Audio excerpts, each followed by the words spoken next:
have inside of them. Right, right. That's right. That's right.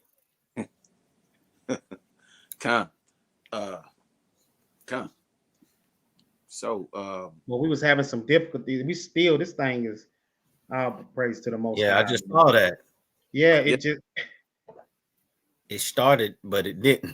it hit. Yeah, when it hit, it's oh Lord. I tell you what, they don't want this truth to get out tonight, bro. They Kind, they kind. just don't want this thing to come out, man, for nothing. they're trying to willy nilly us, They man. they they good at that. They good at that, man. When that truth come out, they do whatever it takes to stop it from coming.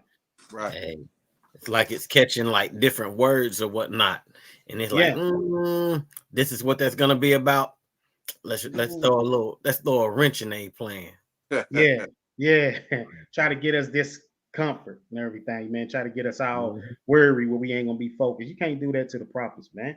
That's Man of the right. Lord was built for this thing, man. We ready for it, man. We're Con. gonna push This this word thing gonna out, come man, out. like giving birth to a baby. It's coming out. That promise coming out. Mhm. Whether you want Can't it hold to it or back. not. Birth to a baby. I'll praise it to the Most High, man. We Uh, got about cap, y'all. We got about 7 minutes, and then we'll start. So we still gonna give some time because thing didn't go live, so we'll wait a little bit longer. Go ahead and pull another precept, man. I'm gonna see about. Let's get a Deuteronomy 7 and 10 real quick. all right. Pull one, get us a couple of precepts in here and stuff, man. Hopefully that our brothers and sisters will I got follow along and write them down and go home and study, man. We want them to know the Lord for themselves, man. Everybody need to learn to know the Lord for themselves, man. So whenever you going through or whatever you going through, man, hey, the Lord said, hey, when you say his name, you gonna know who you are, man. That's Go ahead, right. This is Deuteronomy 7 and verse 10, and it reads, "And repayeth them that hate him to their face to man. destroy them. Mm-hmm. He will not be slack to him that hateth him. Mm-hmm. He will repay him to his face." Man, what a beautiful precept of what we about to show tonight. Right. That's why that's beautiful. It's in the word itself because it's thus saith the Lord, man. He's going to repay them face to face. So when some of you get the gut wrench when y'all see this video and feel like, gosh, man, I can't believe that precept right there. Let's read it one more time, General, real quick, man, because they starting to get online now. So let's read it again, one because we setting the found. You know how we do it, man. Every time we Yeah. come on, we gotta set a foundation, people. Y'all know That's that. right. That's So right. Yeah. let's read it one more time just before we start. We're going to show them what's going to happen to those what they touch us for. Go ahead, Jim. This is Deuteronomy 7 and verse 10. "And repayeth them that hate him to their face to destroy them. He will not be slack to him that hateth him. He Mm. will repay him to his face." All praises to the Most High, man. Con. Shimmy Yahweh Shop Rakatah Yahweh, man. All praises to the Most High, man. That's Because right. the Most High is going to get that say so, that last say so, face to face. Ain't going to be no more so called white jury. Ain't going to be that no more, man. Even with the brother up there in, where is that, Nashville? When that cop killed that brother, they only got 3 years, man. And you know what I'm saying? A slap in the face. They made a deal already without even assaulting with them and telling them that this is what we come. They went and made a deal already. And then the judge, which was a brother, coon brother, may I say that, scared to go against his boss in the state they's in because he's trying to protect himself. But brother, ain't nobody gonna protect you when you stand before Mashiach Yahushua. That's Okay? right. That's It's right. coming back. Everything that was stolen, it's coming back. We're gonna get them back, man. So when y'all watch this video tonight, have mercy, man. Just hold your peace. We can't go out here right now and do it. We gotta Con. wait on our Lord, the Messiah, the big brother, as Cap like to say, man, standing in front of us and then giving us, like he said in Ezekiel, we read last Thursday, man, he gonna give us that spirit, and we gonna be the ones to go and carry out his anger and his That's fury right. on these other nations. Go ahead, Cap. All praise to the Most High. Just want to bring out just a quick precept, real quick. Mhm. This is the book of Sirach, chapter 41. I'm gonna read verse 1 through 3. It says, "O death, how bitter is the remembrance of you to a man that live at rest in his possessions, unto the man that hath nothing to vex him, and hath prosperity in all things. Yea, unto him that is yet able to receive meat. O death, acceptable is your sentence unto the needy, and unto him whose strength faileth, that is now in the last age, and is vexed with all things, and to him that despaireth and hath lost patience.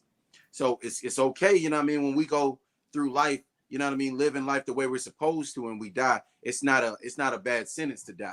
That's like rest. But this is part verse 3. It says, fear not the sentence of death. Remember them that have been before you, and that come after. For this is the sentence of the Lord over all flesh. And that's what the brothers on the highways and byways, we got to remember. We can't never be afraid of death. You know what I mean? We can't be afraid of what the enemy threatened us with. We got to understand that, hey, either way, one way or another, we're going to get up out this thing. You know, one way or another. We got to experience it. So, you know, we're going to hear some gruesome things going on in this lesson and the lessons to come.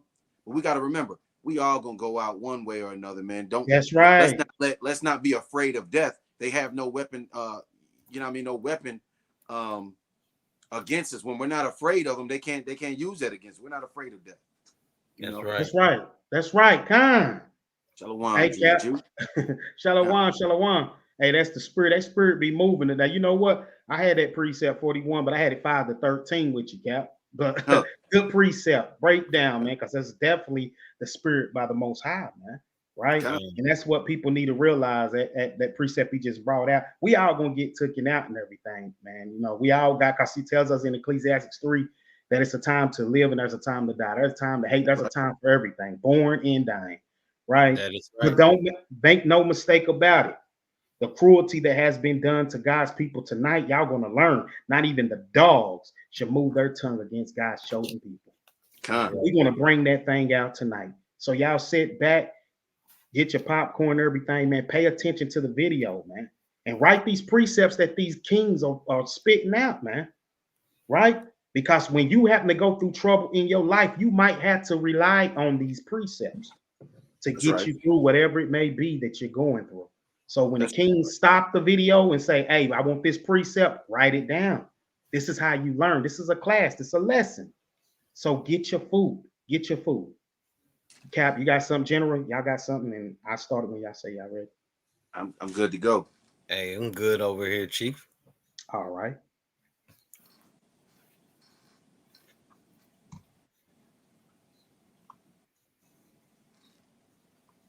They buried that boy so fast, I guess to keep from people knowing what happened to him. They put him into that river and let him stay there all night long.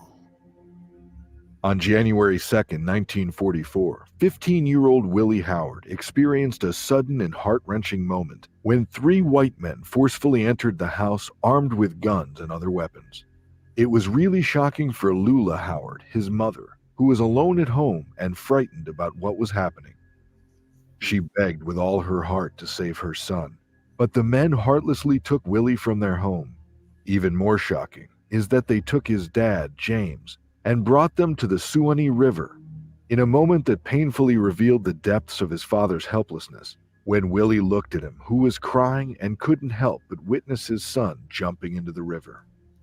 All James could say to his son were these last words: "I cannot do anything for you now. I'm glad I have belonged to the church and prayed for you." So why did those men abduct Willie Howard? And what could Lula possibly do when the white men left the house? Salaki, guys, real quick. Can I get Leviticus 26 and 37? I want to talk to the people what he just said. He just said the father looked at the son and he was powerless. He couldn't do nothing. His hands were bound. He couldn't do a thing.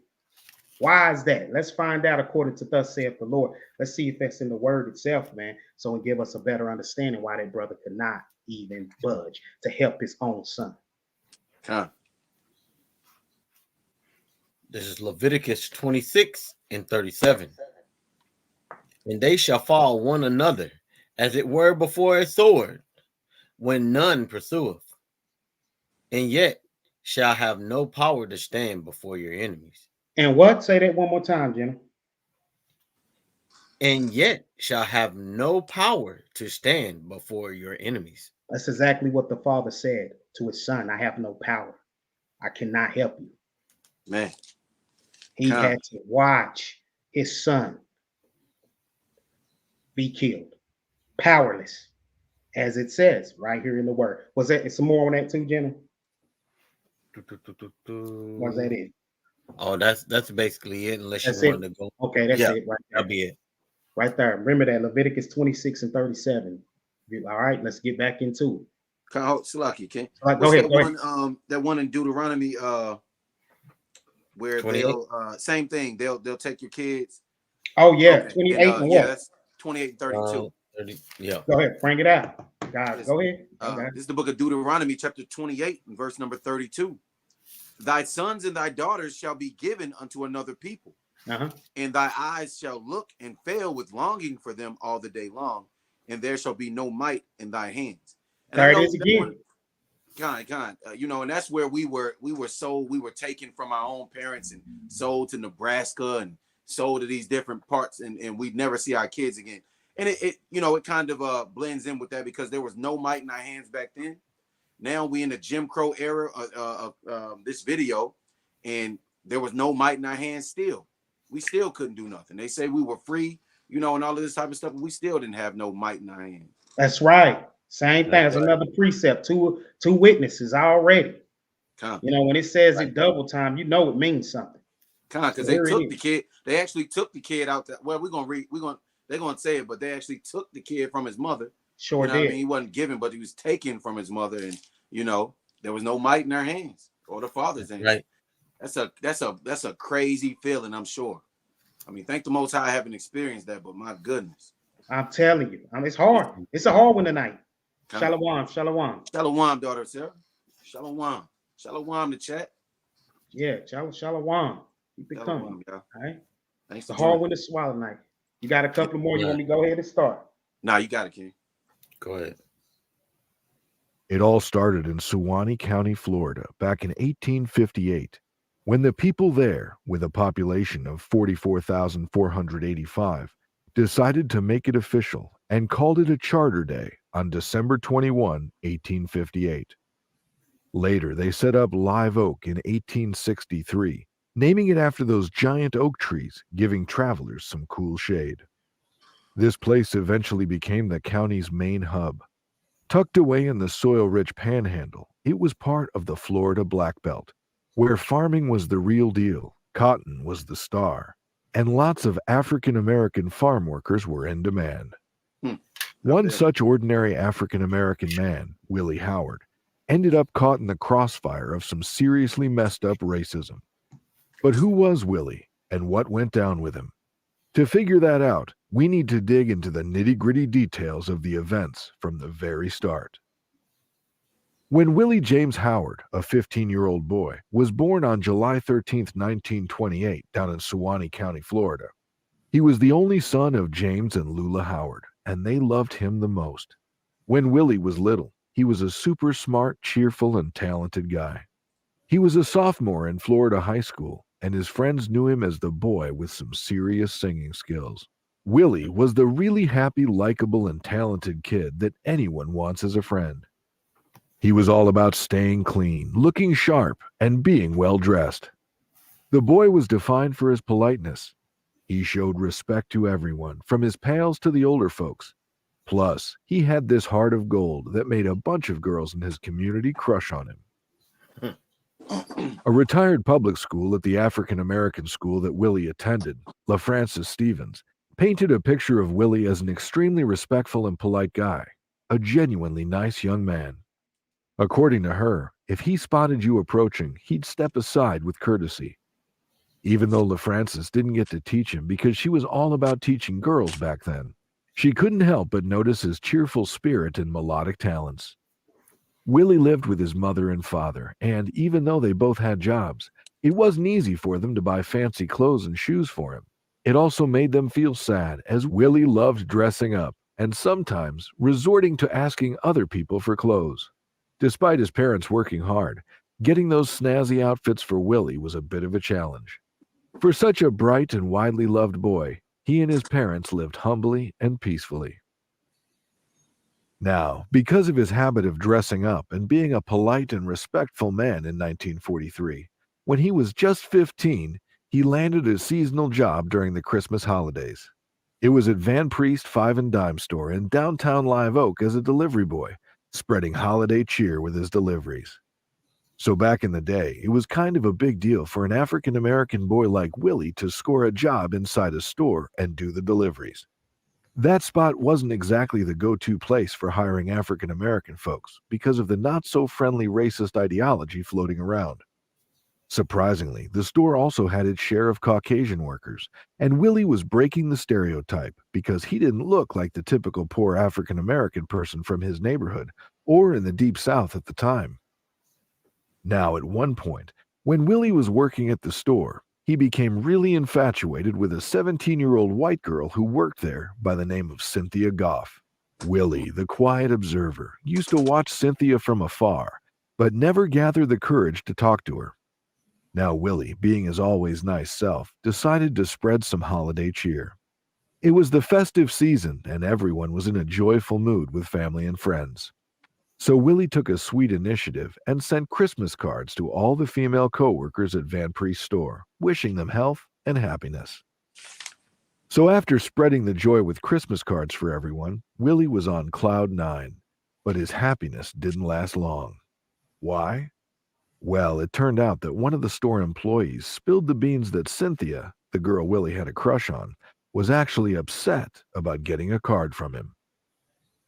When Willie heard that Cynthia was upset, he got restless because he never wanted her to feel down. In an attempt to fix things, he decided to send her a personal letter. But little did he know, this well-intentioned move would turn out to be the biggest mistake of his life. Wow. In the letter he wrote, "Dear friend, just a few lines to let you hear from me. I am well and hope you are the same.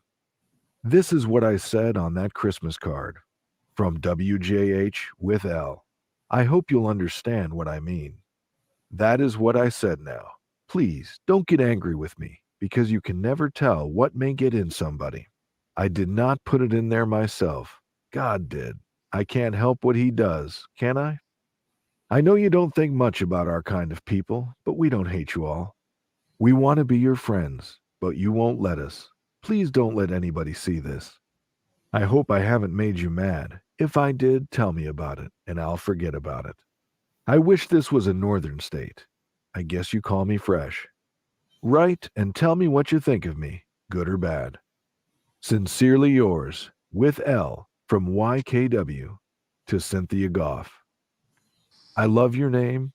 I love your voice. For a SH, you are my choice." In the letter to Cynthia, Willie spilled his feelings, sounding like he was asking her to be friends. He wrote, "I know you don't think much of our kind of people, but we don't hate you. We want to be your friend." It's like he sensed that Cynthia might not be too keen on hanging out with people like him. But Willie was still hopeful. Even if Cynthia hadn't been the friendliest to people of his race, Willie, being the hopeful romantic, didn't want to give up on trying because he really liked her. So at 15, Willie had a pretty clear picture of what he wanted in life, and he understood every word he wrote in that letter. It also gives us a peek into Willie's mindset and a glimpse of how some people, not just in his town but all over the country, were thinking during those times. But one thing Willie probably didn't know was that Cynthia's dad was Alex Goff, a respected former member of the Florida House of Representatives. Now, we're not sure if Cynthia told about the letter or if Mr. Goff found the letter himself, but on January 2, 1944, when he read Willie's letter that he gave to Cynthia, he got seriously angry. Mr. Goff wasn't exactly the hang out with any African American kind of person. Imagine his shock when he found out that an African American guy, Willie, had written a letter to his daughter. For Mr. Goff, this was like a total challenge to him and almost a crime in his eyes. So, being extremely furious, he rounded up his friends, Reginald H. Scott and Selden B. McCullers, and the three of them decided to pay Willie a visit at his house, supposedly to question him about the letter. But they weren't just armed with questions. They were also armed with guns and other weapons in tow. It seemed like their intentions might have been more than just normal questioning with Willie, but they were planning something more serious.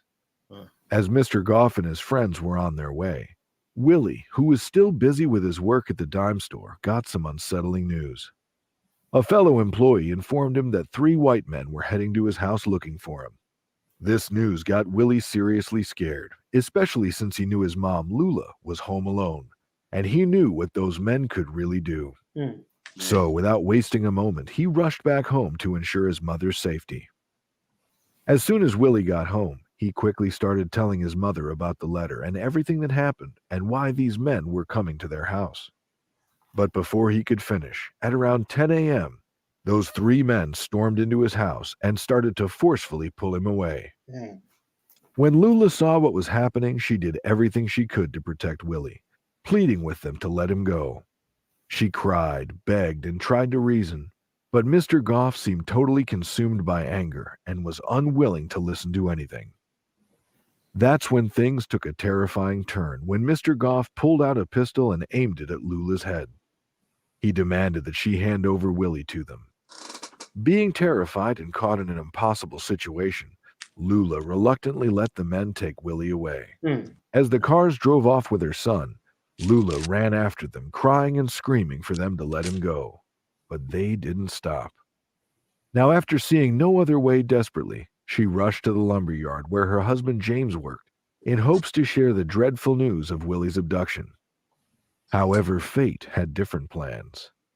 Before she could even reach there, Mr. Goff and his 2 companions showed up with guns in hand and ordered James to get into the car with them. Now, by the time Lula reached the lumberyard, it was too late. Those men had already taken her son and husband, but there she met. Salakia, Kings. All praises, man, so far with this thing, man. Shalom, shalom. Thank you, viewers, for joining. Remember, like, subscribe, let it get out. Real quick, because we just talked about how they ran up. We just saw how they ran up in the house and they took the young man from the mother, right? So let's see. Let's get Luke 23 and 28, and let's see what Hamashiach Yahushua said. Right? This is a prophecy, man, that he's going to tell the daughters of Zion, of Jerusalem, the daughters. Watch what Hamashiach Yahushua say. Right? And tell me, who has this happened to anybody else other than the so-called blacks, Hispanics, and the natives? This is what happened to the daughters of Jerusalem. Watch what he says. This is a very big point, because remember, this happened in 1944. Emmett Till happened in 1955. This happened 11 years prior to what Emmett Till's coming out.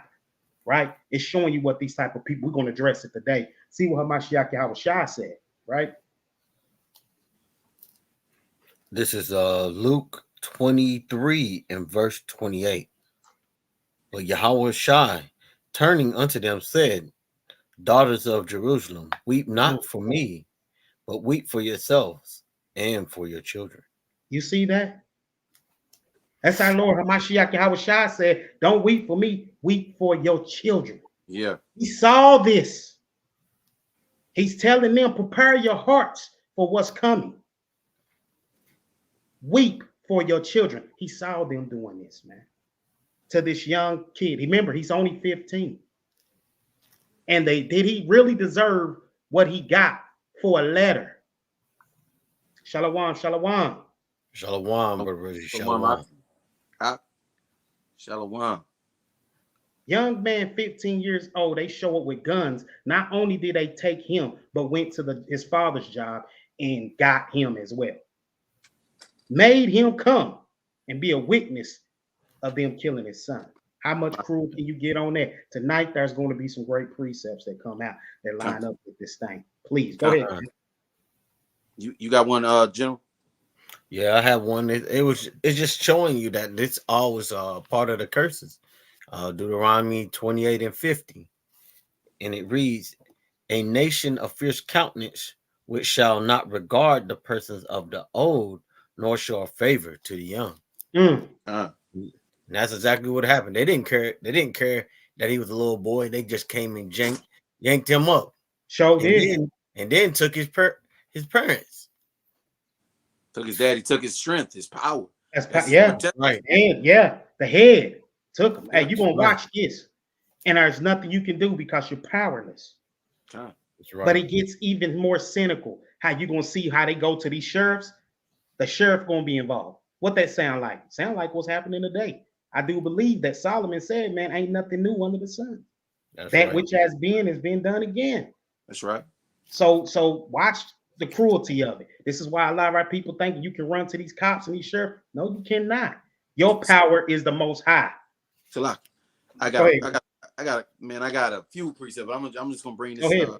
Hit one us. out right We here. got time. I mean, Sirach, you know, my vantage point looking at it is from the young man's point of view. You know, I know, you know what I mean, sometimes we want to soil our oats, what they say over here in America, and you know, but let me just bring this out. This is Sirach chapter 30 and verse number 1. He that loveth his son causeth him oft to feel the rod, that he may have joy of him in the end. He that chastises his son shall have joy in him, and shall rejoice of him among his acquaintance. He that teacheth his son grieveth the enemy, and before his friends he shall rejoice of him.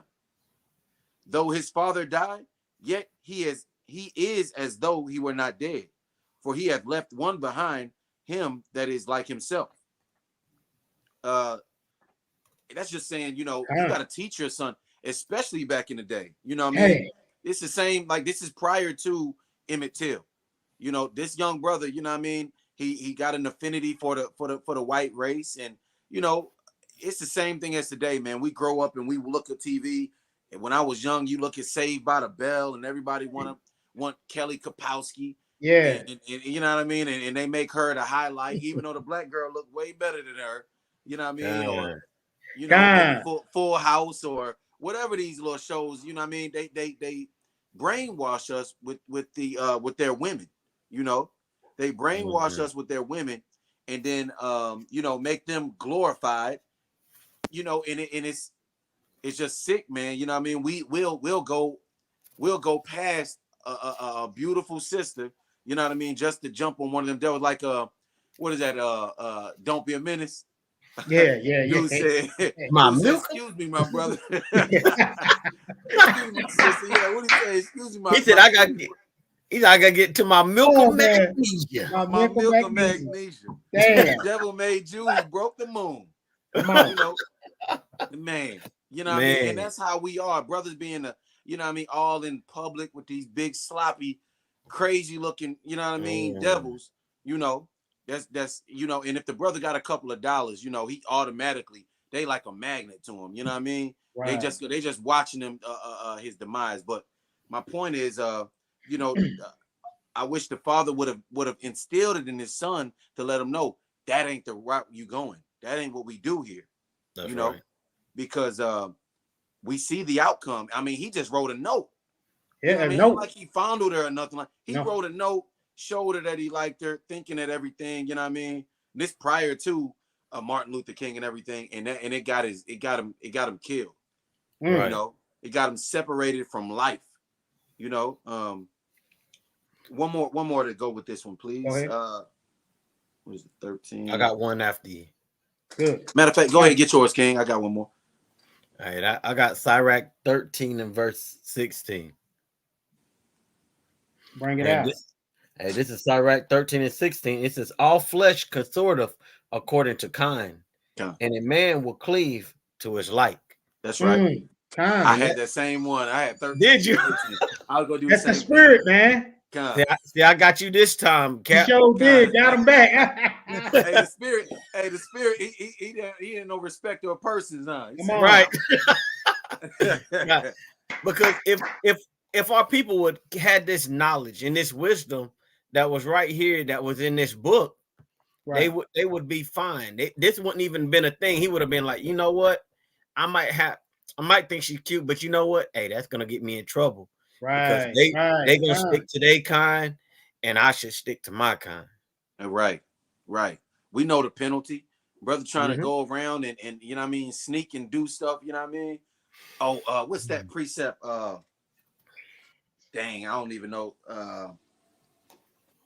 Bread eaten in secret.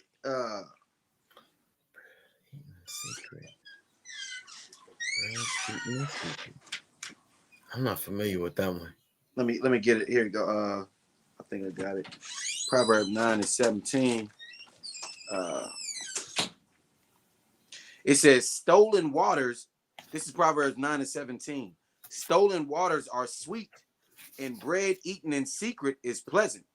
But he knoweth not that the dead are there, and that our guests are in the depths of hell. This is talking about a brother that's going, you know what I mean, that's sneaking around with a chick, and you know what I mean, really a whorish type of woman. And that's probably, I mean, I ain't gonna say he was looking for a whorish type of woman, but he's trying to do this thing in secret, and it caught up with him. Yeah. You know what I mean? Yeah. Just trying to go around, you know what I mean? Just stick with the, you know what's going on. You know what time it is. Especially back then. Yeah, man. You know what I mean? You trying to rock the boat a little bit and trying to, you know, push that envelope, and it caused you to, you know, gosh, man, it was you paid the ultimate price. Let's say that. He did.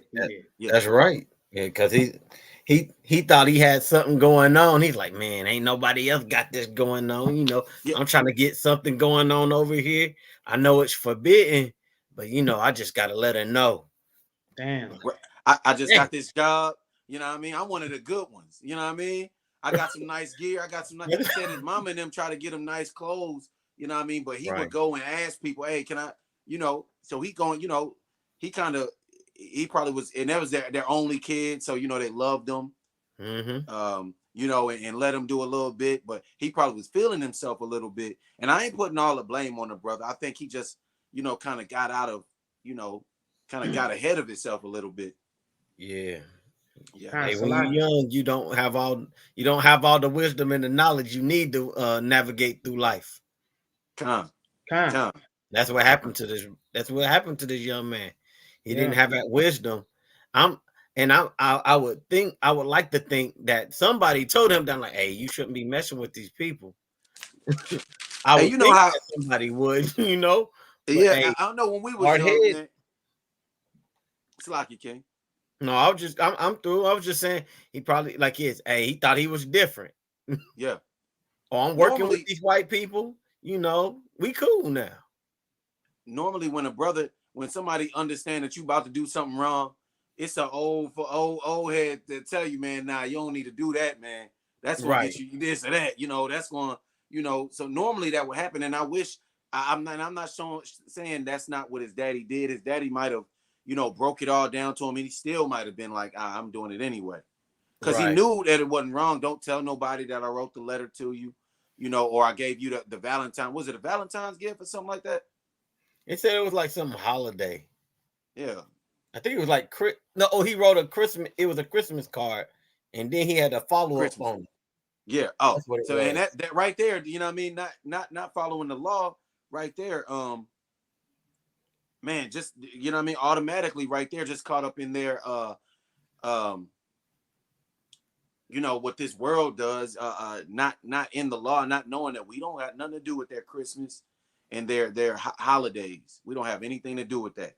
So automatically not keeping the law just led him down the wrong path. It sure did, man. And to make sure everybody understand, there has never been a such thing as equality. No. You're seeing that now. It makes a lot of sense now that you can understand why the Lord said, I put my people above all races of people on the face of the earth. There's never been. It's showing you right here. These guys were able to just pull up with guns, go straight up in the sister's house, take her son, then go to the job and capture the dad and take him. That's crazy. Where's the equality at, man? Right? Right. So this is why history is a teacher, man. You know, this is why they don't want you looking back, because they are disgraced for what their ancestors have done. They don't want to remember nothing about it. They can't stand the thought that their ancestors was scavengers, right? Just wild beasts out there, man, killing, freely and loving blood, man. And you seeing it tonight, what they did to this 15 years old. It's a child. He don't deserve to die, man. No one deserved to die for writing a letter, man. I could see if it was something more than that, but writing a letter, you deserve to die. Wow, man. That is. You hate that much. That's crazy. Yeah. That's why it's important that that we teach and instruct our children in the way they should go. Kind. I got a precept also. This is Ecclesiastes 32 and verse 19. It says, "Do nothing without advice, and when thou hast once done, repent not." So if we would have kept this wisdom going in our community, he would have been like, oh, let me go to my dad and ask him if this is a good idea to do this. And then his dad would have been like, I don't know about that, son. You know how they don't like us. Let's get you in trouble. And that might have just saved his life. Hey, when I was young, man, my mama, hey, I started going down that path, man, when I was middle school, you know, used to go into these black schools, went to a white school, and the little Edomite girls want to give you candy and money and stuff like that, you know. And you know, you a kid, you ain't doing nothing, you still a virgin and all that type of stuff. But the little woman, the little white, you know what I mean? And my mom and my sister had to tell me, you know what I mean, boy, my mama told, boy, you better not bring none of them on. You know what I mean? And like, oh yeah, whatever, you know what I mean? And my sister had a tip. She said, bro, she said, look, if you deal with them, don't look at them sisters and try to go over that way too, because they not gonna respect you. You know what I mean? So I had to make a decision, like, you know, okay, this white girl cool, she got a couple dollars, but am I gonna lose out on all the sisters that see me?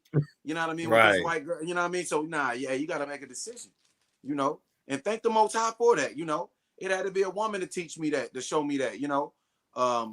Even, you know, in some households they don't do that. They don't say, you know, I know some households now that apparently, evidently, you know, so many interracial couples, but they don't tell their kids, their sons, hey, don't bring that on. Don't you it's bring a reason. it. It's a reason, because it ain't nothing but trouble. That's right. You know, even my mother wasn't in the truth when she told me that, but she understood that's trouble. Don't bring that trouble home to me. You know what I mean? We ain't got time for that. Shoot, so yeah. I wish he had that same type of upbringing or, you know, understanding. Right. Right. All right. See the little moan here. The lumberyard owner's wife, who spilled the details about everything that went down and how those three men took James with them. From there, the car drove out of town towards the Suwannee River, reaching a bluff in Sulphur Springs. Once they reached the high bank of the river, Mr. Goff had Willie and his father step out of the car. That's when he explained to James about everything Willie was accused of doing. James, even after knowing that his son was innocent and didn't do anything wrong, he felt utterly helpless in that heartbreaking moment. The three men tied up Willie's hands and feet, and he just stood there, watching helplessly. Then Mr. Goff took on the roles of both judge and jury and asked Willie James if he grasped the so-called penalty for his crime, which, mind you, was just sending a letter to his daughter Cynthia. According to Mr. Goff, Willie committed a crime, and he wanted to make an example out of him so that no one else would even think of doing the same in the future. Being terrified, Willie tearfully replied, "Yes, sir," as he faced this bizarre trial, weeping all the while. Mr. Goff turned to James and asked if he had any words for his son. Powerless to change the course of his son's fate, James just shared some comforting words in what he realized were Willie's last moments. "Willie, I cannot do anything for you now. I'm glad I have belonged to the church and prayed for you." Both father and son had tears streaming down their faces. In a poignant final request, Willie asked his father to take his wallet. In a small yet significant exchange in the midst of this heart-wrenching ordeal. Then, without wasting a moment, Mr. Goff took out a gun and aimed it at Willie's head. He gave him a chilling ultimatum. Either jump into the water or face what was in the gun. Remember, Willie's hands and feet were still bound. Damn. He was gagged and forced into an impossible decision, where he had no other choice but to jump into the water and subjected himself to a horrific drowning death. Meanwhile, James, who was helpless, watched his son from a distance, ending his own life and meeting such a tragic end in front of his eyes. Even after doing this, the men seemed like they weren't satisfied. They took James back in the car and left him at the lumberyard, making sure he couldn't try to save his drowning son. Salakia, guy. I hope y'all see how this father had to watch his son die. I don't know who got the guts to sit there and do that, but it awfully reminds me some similarity of your Yahweh watching Yahweh Shaddai. And these people turned around and they didn't get satisfied even off after he was dead. He's dead, man. But they're not satisfied off that, right? We got to understand, man, that there's a wicked that roam the earth and that owns the earth, that rules the earth, man, and that hate, and they're not getting away with that, man. Thus saith the Lord, they're not getting away with that, man.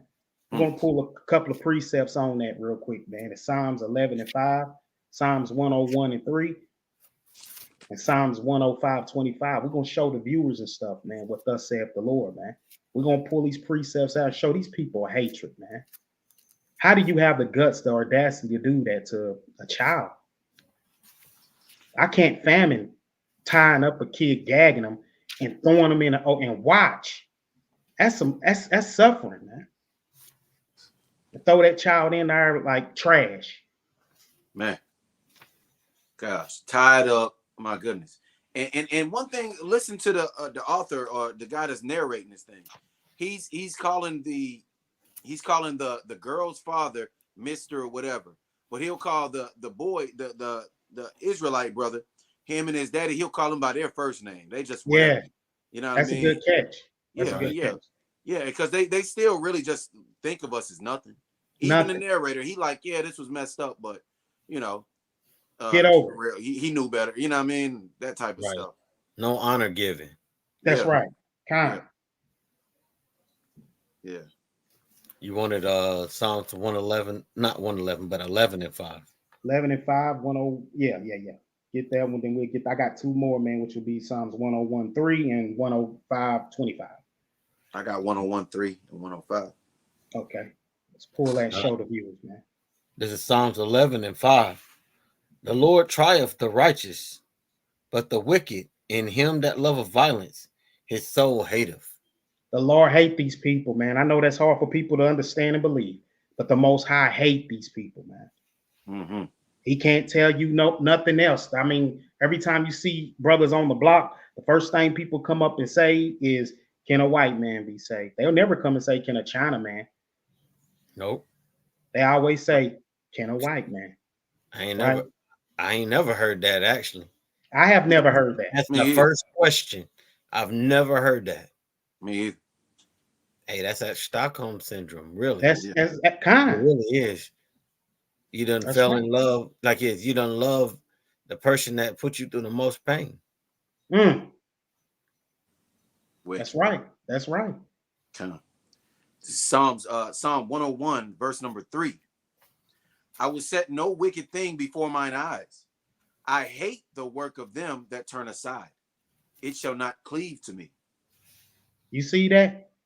And these people really thinking that these people are going to be able to cleave to the Lord. Not at all. Ain't no wicked thing getting a part of the Most High, man. He's too holy, man. Right? That's the reason why he made a holy people to cling to him, to give his soul spirit to, man, so they can be the ones, not the wicked. Right? We get that last one, 105 and 25, then Captain, y'all can have 25.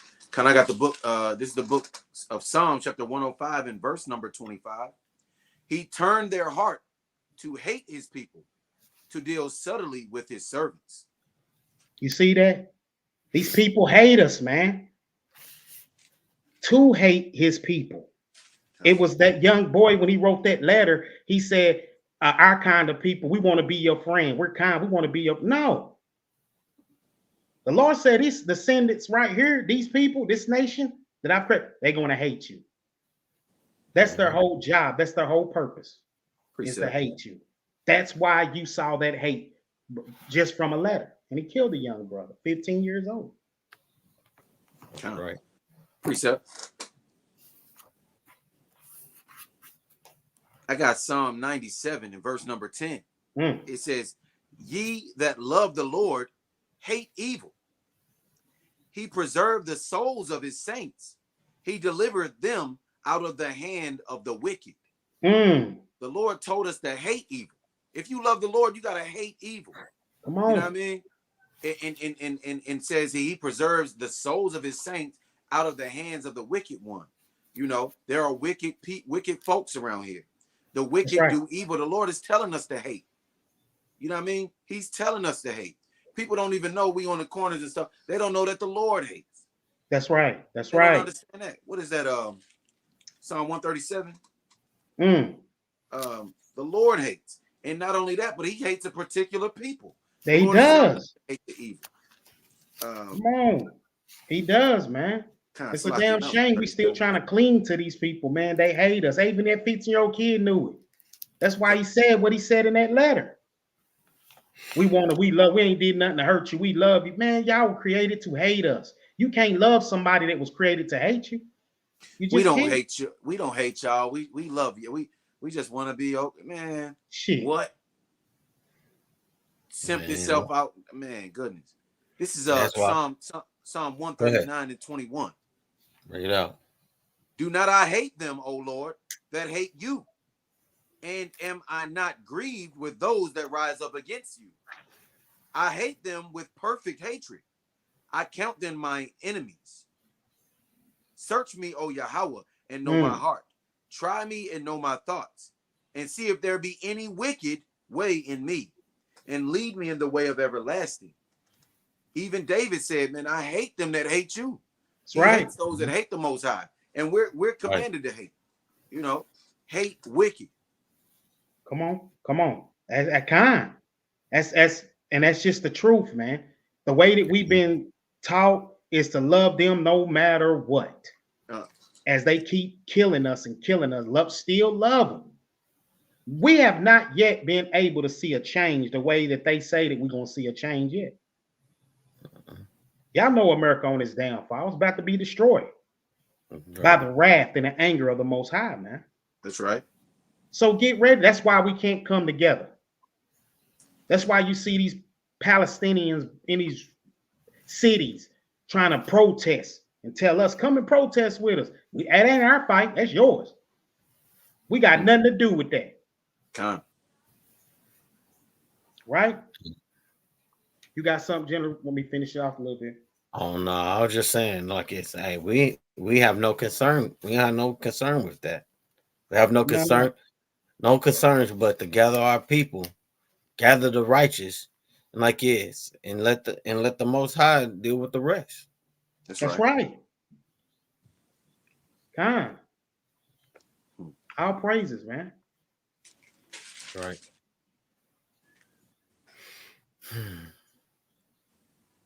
Now, when James finished his work shift and returned home with a heavy heart, he had to deliver the devastating news to his wife, Lula.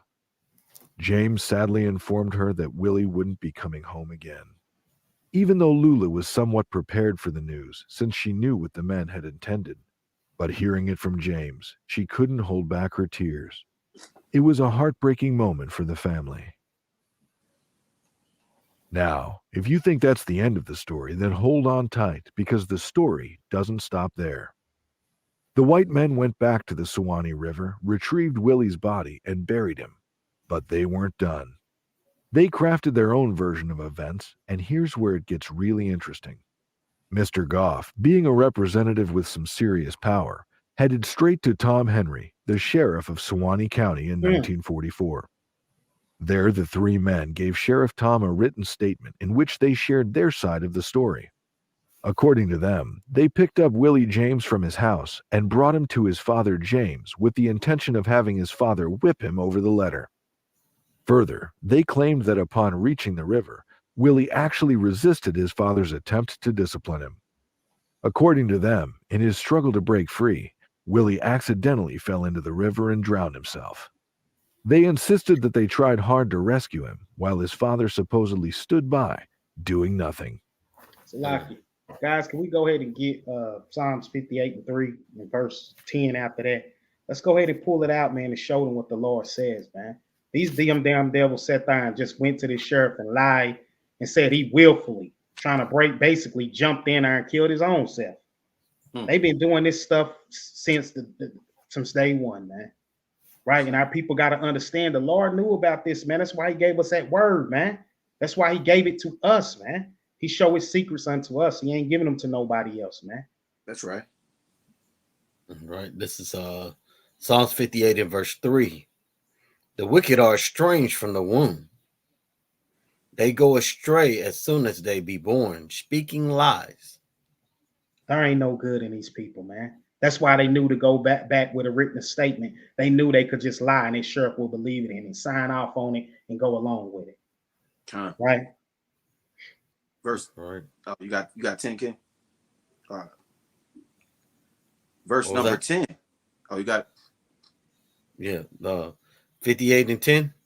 Mm-hmm. This is verse 58 and verse 10. The righteous shall rejoice when he seeth the vengeance. He shall wash. Go ahead. Oh, he shall wash his feet in the blood of the wicked.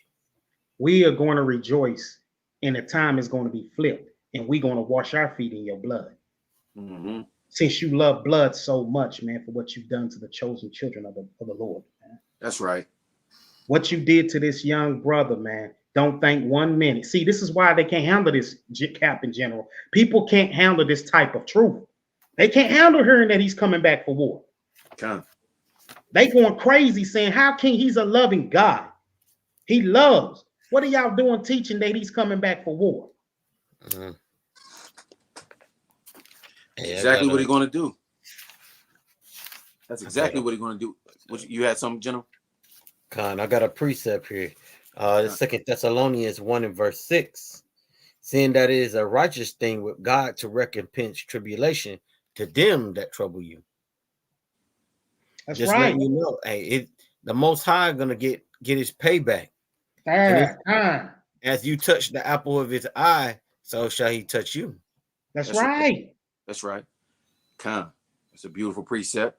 Sure, you know, and that's heartwarming that to know that the Most High ain't forgot about it. He ain't slack, and he ain't gonna let it slide. You know what I mean? That's right. All praises to the Most High. All praises to the Most High, man. All praises to the Most High. Let me get this one. I got let me get this one real quick, King. I got Sirach, verse number 9. Excuse me, chapter 9, and verse number 13. It says, "Keep you far from the man that hath power to kill. So shall you not doubt the fear of death. And if you come unto him, make no fault, lest he take away your life presently. Remember that you go in the midst of snares, and that you walk upon the battlements of the city." You know, we got to be careful about what we do. You know, a lot of these devils, they walking around with pistols on their hips, and they got the license to carry, and they want to they want a reason to just front and act like, you know what I mean, this or that happened so they can shoot you. You know, and not saying to walk around with the fear. The Lord don't give us a spirit of fear, but of power, love, and a sound mind. But we got to be sharp. We got to be wise. We ain't walking around the daytime drunk, you know what I mean, stumbling and doing all types of, you know what I mean, foolishness. Pranking these devils and thinking that we're going to get a good laugh out of it on YouTube or dealing with their women. You know, we ain't in their business. We got to deal with them for work, school. We do that and come home. You know what I mean? I ain't got time to be at the bar with you. That's I ain't got time to be, you know what I mean, going on a retreat with my enemy. You know what I mean? And I'm thinking I'm just the lucky one. They not gonna do me like that. Nah, these ain't the type of folk. Nah, I don't trust you. I don't trust me. Let me get home. You know what I mean? Stay away from stay with my folk. That's right. That's right. Hey, since you in that, you right there in Sirach. Well, I think it's give me Wisdom of Solomon since you already there, Cap.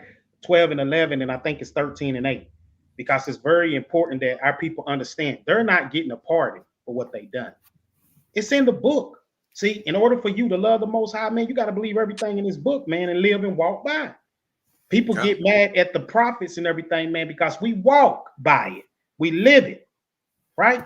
So don't get mad at us, man, when we can run to the word itself, man, and get every question answered by this word, man. That's right. And that's what we're doing, man. On this lesson, you're going to learn they're not getting no pardon for what they've done. At all. This is the book of Wisdom of Solomon, chapter 12. You said verse number 11? Yeah, Verse number 11. For it was a cursed seed from the beginning. Neither did you for fear of any man give them pardon for those things wherein they sinned. You see that?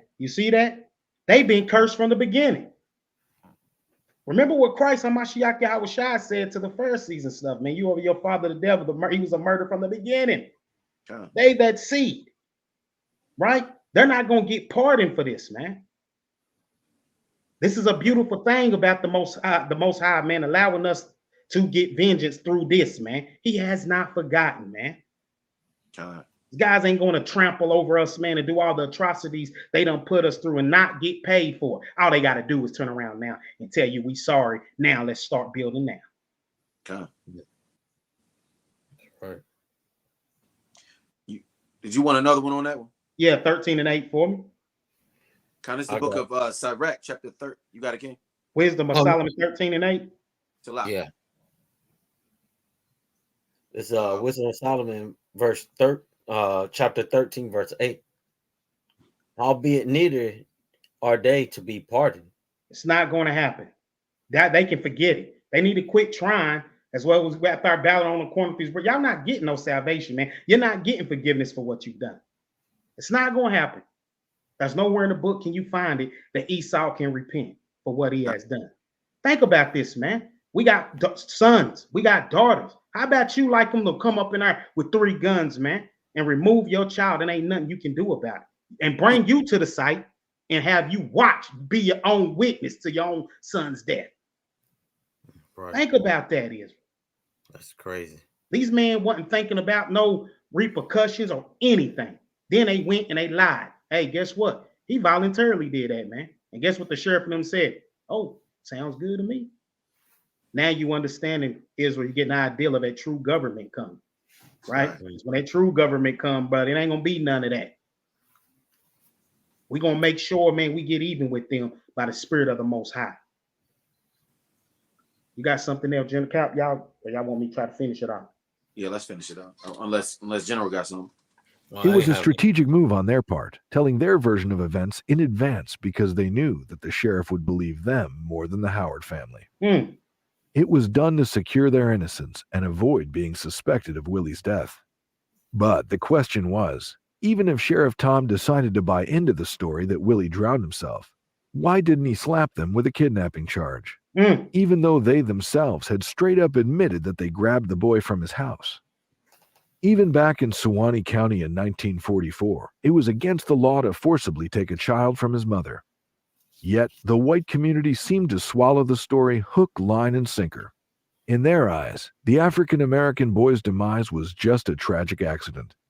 In reality, Willie was kidnapped, murdered, and buried within a mere 24 hours without leaving a proper grave marker. Damn. Sadly, Willie's case wasn't the only one, and he wasn't the only African-American boy to endure such cruelty. In August 1955, another tragic incident unfolded in Florida with Emmett Till, a 14-year-old African-American boy who faced lynching at the hands of 3 white men, all because he supposedly got physical with a white woman. Racism has been around for a long time, and unfortunately, it still exists in many parts of the world. Many cases of lynching have remained hidden, which never came to light, and the stories often go unheard. Willie's case would have also been one of those cases, and no one would have ever known until one day fate took a turn. Elbert C. Robinson, an African-American attorney from Live Oak, then in 1944 living in Washington, D.C., came home for the holidays. There he heard from the owner of the lumberyard about an African-American child being lynched, and he was so disturbed by this injustice that just 2 days after Willie's murder, on January 4th, 1944, Robinson wrote a letter to the NAACP in Washington, D.C. Little did he know that this letter would set in motion the involvement of Thurgood Marshall, who in 1944 became the first African-American person to serve on the United States Supreme Court, ensuring Willie's story wouldn't be buried in silence. The letter dated January 4, 1944 stated, "While visiting in Florida during the Christmas holidays, one of the most gruesome cases imaginable was called to my attention. The people who relayed the facts in this case to me asked that I withhold their names, but implored me to get the facts in this case through to the NAACP as soon as possible. It appears that the conditions there are so tense that the colored people, high and low, are so frightened that they are afraid to have their names identified with cases of this type. After reading that impactful letter, Attorney Robinson not only shared the names of those he'd spoken to, Willie's father, James Howard, the African-American undertaker, Ansel Brown, Reverend R.M. Lane of Live Oak, and Mr. McPherson, the principal of Willie's school, but he also made a request to not publicize these names. Attorney Robinson's intervention actually sparked action into Willie's case. The NAACP sent letters to Florida Governor Holland urging an investigation into Willie's killing. This move marked the first step toward justice for Willie. The governor also appointed Special Investigator David Lanier from Florida Law Enforcement Agency and instructed him to provide a discreet report on the matter. The wheels of justice started turning, albeit quietly. Investigator Lanier wasted no time and went straight to the heart of the matter, interviewing those involved in Willie's case. His interviews included Sheriff Tom, the three men implicated in Willie's death, James and Luna Howard. However, Luna, in her account to the special investigator, painted a vivid picture. On January 2, 1944, James had left for work at Bond Howell Lumber Company, where Mr. R.L. Howard was his boss. Later that morning, an automobile carrying 3 white men pulled up to my house. From that, 2 white men stood at the gate, in which one was named Mr. McCullough, and the identity of the other man remained unknown to me. The third man was Mr. Phil Goff. Suddenly, Willie walked into the house and Mr. Goff seized him, insisting him to come along. I frantically tried to pull Willie away, begging and asking what he had done. In the midst of this, Mr. Goff produced a revolver, pointing it at me. He forcibly dragged Willie to the car, joined by the other white men, and sped off towards Live Oak. I chased after the car, but it quickly got away from me. Once the interviews were done, Investigator Lanier was convinced that the 3 men were responsible for Willie's tragic end. In his report to the governor, David Lanier straightforwardly stated that the men were guilty of murder if they were guilty of anything. In response, on February 14, 1944, Governor Holland wrote to Thurgood Marshall, attaching a copy of Lanier's report. However, the governor also cautioned Marshall about the challenges ahead, emphasizing the difficulties when the testimony of 3 white men and the girl would likely stand against the account of 1 African-American man. Despite having all the information, fighting for this case remained an uphill battle. The pursuit of justice for Willie took an unexpected turn at the Sewanee Courthouse on May 4, 1944. The state's attorney brought the Howard killing before a grand jury, but things didn't unfold as anticipated. In a surprising twist, the only witness summoned was James Howard, who had relocated to Orlando by then. The grand jury just had 2 questions for him. How old was the boy? Did he personally deliver the letter to Cynthia Goff? Strangely, there were no inquiries about what transpired at the river. Lula Howard and other potential corroborating witnesses were not called. Even the special investigator Lanier was left out. After responding to the 2 questions, James Howard was dismissed from the grand jury proceedings and was left in the dark about any further developments. But why weren't there any questions about those white men? Why weren't there any questions about how Willie died? Why wasn't it important for the state's attorney? In a final push for justice, Harry T. Moore, the head of the state NAACP and a childhood classmate of Lula Howard, made a valiant effort. Moore conducted his own investigation. He gathered affidavits from the Howard family. He organized an NAACP chapter in Live Oak, using the Howard lynching as his rallying cry. Hailing from the same settlement outside Live Oak called Houston, Moore felt a personal connection to Willie's case. He teamed up with Marshall, and they both aimed to involve the federal authorities. But, despite the compelling arguments presented by Marshall and Moore, the state chose to remain silent, which only added another chapter to the sadly familiar narrative of justice eluding those who need it most. He was going to the site of the lynching. He was finding the surviving family members, interviewing them, taking sworn affidavits, writing letters to the governor, accusing white sheriffs of being implicated in the murder or of covering up the murder, and he just kept pushing it. Following the lynching, Willie James' parents promptly relocated to Orlando, where James Howard passed away a few years later, and Lula Howard lived until 2004. Mamie, Lula's sister, shared in a 2006 interview in Orlando that Lula's heart remained broken throughout her life. Damn. Willie was her only child and had left an indelible mark on her, a wound that time couldn't fully heal. Damn. Even after decades, some Caucasian individuals in Live Oak continue to cling to the drowning myth. In an interview on October 19, 2006, Susan K. Lamb, the editor of the Suwannee Democrat, the town's newspaper, adamantly stated, "It was not a lynching, it was a drowning." Damn. According to her, the boy was supposedly running away and met his demise in the river. When questioned about the practicality of running with bound hands and feet, her response was simply, "Isn't that interesting?" Willie James Howard was laid to rest in Live Oak's East Side Cemetery. Man, such a devil. Shut up. You see that? And listen, look at that. They stick together through everything, man. Yeah. Goddamn devils. That's what it is. They stick to their kind. They stick together, man, no matter what. This devil came straight out, man, and said, interesting. Hey, it wasn't no lynching. He just voluntarily jumped in there. Who gonna be what? He tied himself up and gagged himself and then ran and hollered out and he hopped in. Like they said, they didn't even give him a kidnapping charge because how did he get there? He just decided to jump in. That's crazy. He teleported there, you know. Golly. Man, let's wicked. On this whole video that we showed tonight, man. General, you give me Psalms 59. We're gonna read 1 through 14. We're gonna break down and we're gonna pull everything that we saw tonight like a summary, and we're gonna add it up right here. Thus saith the Lord, man. Because the Lord already knew all these things, man. And thank him, man, that he is who he is and that he chosen us, man, above all races on the face of the earth. Because they hate us, man. They hate us with a hate that's unconditional. They hate us so bad, man, because they cannot be us. Right? Let's read on that. We're gonna break this thing down to you real quick, and then Cap's gonna jump in here with his, man. So you ready, Jim? Okay. Yeah, I'm there. This is Psalm 59, starting from the top. Deliver me from my enemies, oh my God.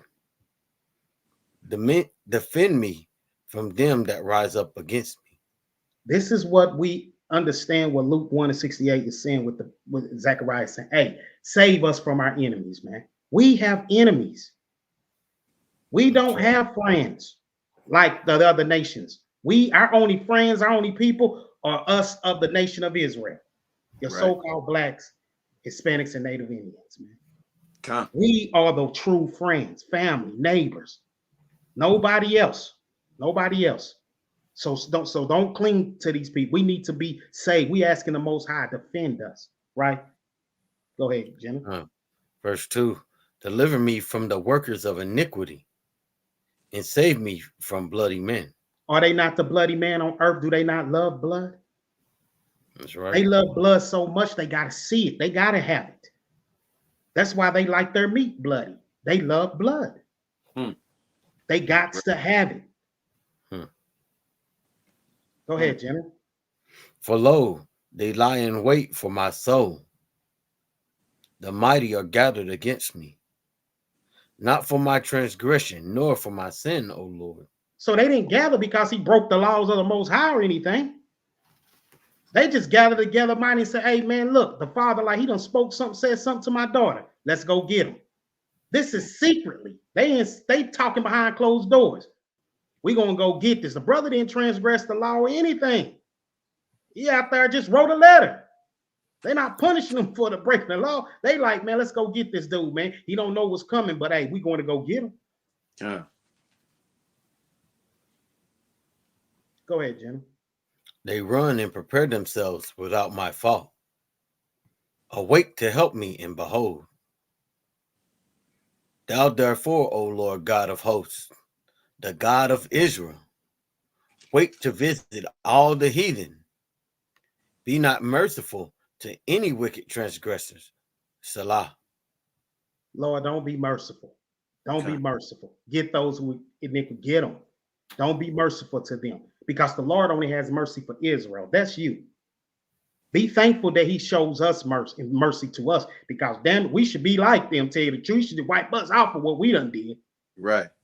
But thank him for his mercy for us. You got something you got on our cap? Con, absolutely. Go ahead. I got a couple of them, but I'm just gonna get a couple. Can I get Zechariah 11:4 through 5, Baba Kashai? And I got one I'm gonna pull out myself. This is Zechariah 11, 1 through 4. No, 4 and 5. Zechariah 11, 4 and 5. Okay. Baba Kashai. Too far.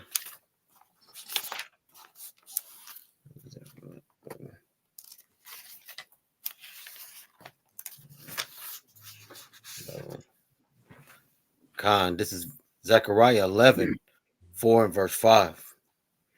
Thus saith the Lord my God, feed the flock of the slaughter, whose possessors slay them, and hold themselves not guilty. Con. You know, after all of that, all the evidence, the eyewitnesses, the mother said they came and took my son. You know what I mean? All of the stuff that the father's an eyewitness. You know what I mean? Excuse me.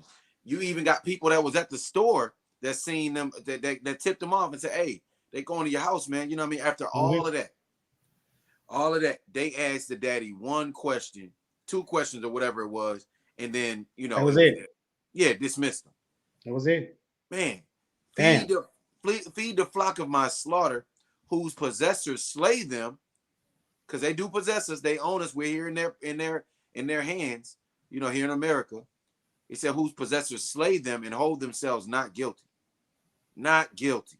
I never thought I would have seen even the Trayvon Martin case. Not guilty. Right. That's crazy, man. It's just hypocrisy. That's right.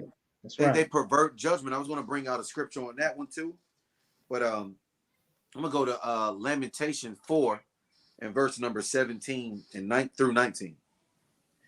It says, as for us, our eyes as yet failed up. Excuse me. As for us, our eyes as yet failed for our vain help. In our watching, we have watched for a nation that could not save us. They went to court. What do we expect? You know? Yeah. It says, they hunt our steps that we cannot go in our streets. Our end is near. Our days are fulfilled. Our end is come. Imagine what the little brother felt, you know what I mean, on his way home, because he know them dogs going to his house with his mama there.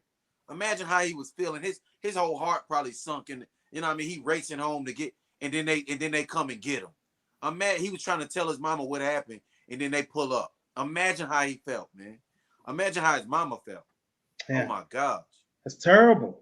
Yeah, that's man. It's heartbreaking, man. Yeah. You got to put yourself in that situation, man. You won't feel that pain. Hey, it really brings it to life. It brings it to life, man. It's horrible, man. This last verse. As a matter of fact, 2 verses. Our persecutors are swifter than eagles of the heaven. They pursued us upon the mountains. They laid wait for us in the wilderness. The breath of our nostrils, the anointed of the Lord, was taken in their pits, of whom we said, under his shadow we shall live among the heathen.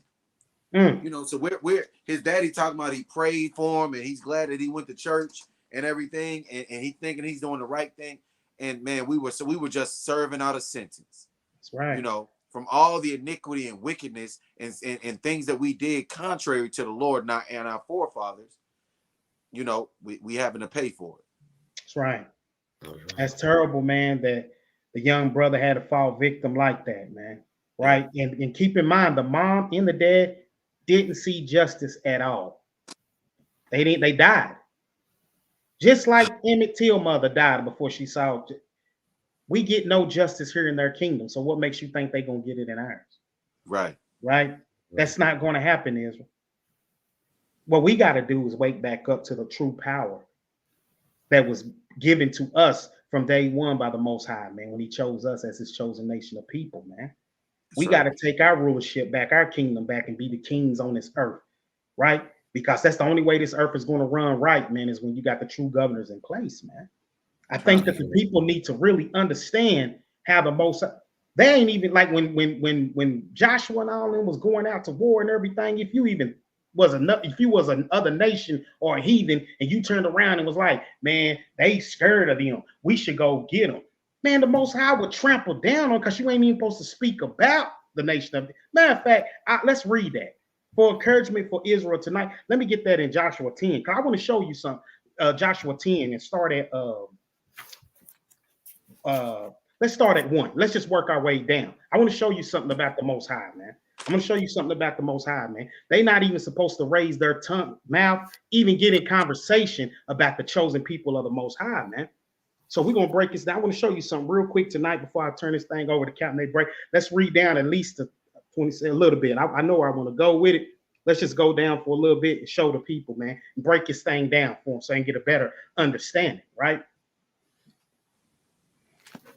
God, this is Joshua 10, starting at verse 1. Now it came to pass when Adonizedek, king of Jerusalem, had heard how Joshua had taken Ai and had utterly destroyed it, as he had done to Jericho and her king. So he had done to Ai and her king, and how the inhabitants of Gibeon had made peace with Israel and were among them. Hey, because of the victory, they made Gibeon come and have peace with him. Say, we know your God is God, so we're going to have peace with you, man, and say, hey, whatever we need, whatever you need, we're going to supply. We can hear and know the nation whose God is God. That's yours, right? So this king is mad and upset at that. Why y'all going to go have a peace treaty, right? I don't want to have a peace treaty. Watch what this king decides to do, man. Verse 2. They that feared greatly, because Gibeon was a great city, as one of the royal cities, and because it was greater than Ai, and all the men thereof were mighty. That's right. Go ahead. Wherefore Adonizedek, king of Jerusalem, sent unto Hoam, king of Hebron, and unto Piram, king of Jarmuth, and unto Japhi, king of Lachish, and unto Debir, king of Eglon, saying, come up upon me and help me, that we might smite Gibeon. For it have made peace with Joshua and with the children of Israel.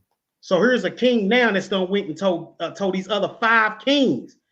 They don't have a problem. He's the one with the problem. He's going to them saying, hey, let's go get them and destroy them for making peace with Joshua and the children of Israel.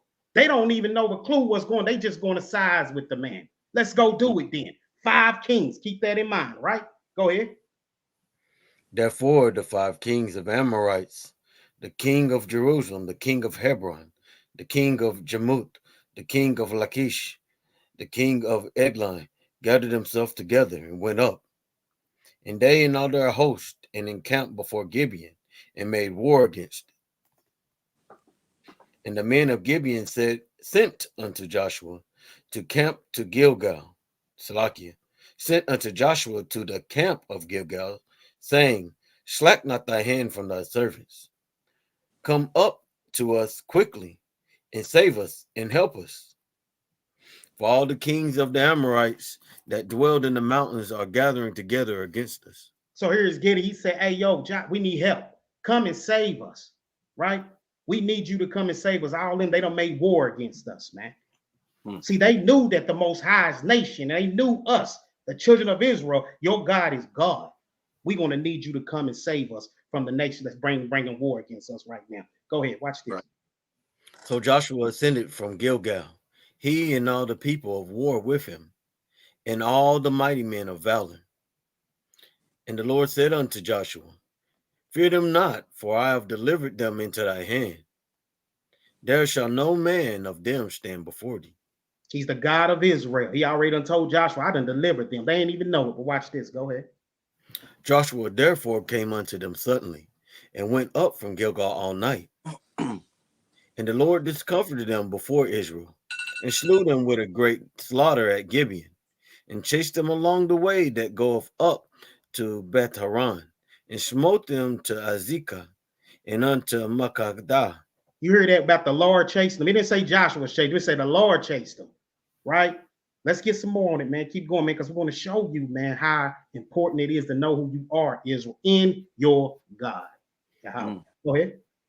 It came to pass, and they fled from before Israel, and were in going down to Betharan, that the Lord had cast down great stones from heaven upon them unto Azekah, and they died. They were more, Salakia, they were more which died with hailstones than they whom the children of Israel slew with the sword. That's amazing, man, to see the Most High make that stuff fall and kill them back in that time. That's amazing to see that, right? Keep going. God. Then spake Joshua to the Lord in the day when the Lord delivered up the Amorites before the children of Israel. And he said in the sight of Israel, Sun, stand thou still unto Gibeon, and thou moon in the valley of Ajalon.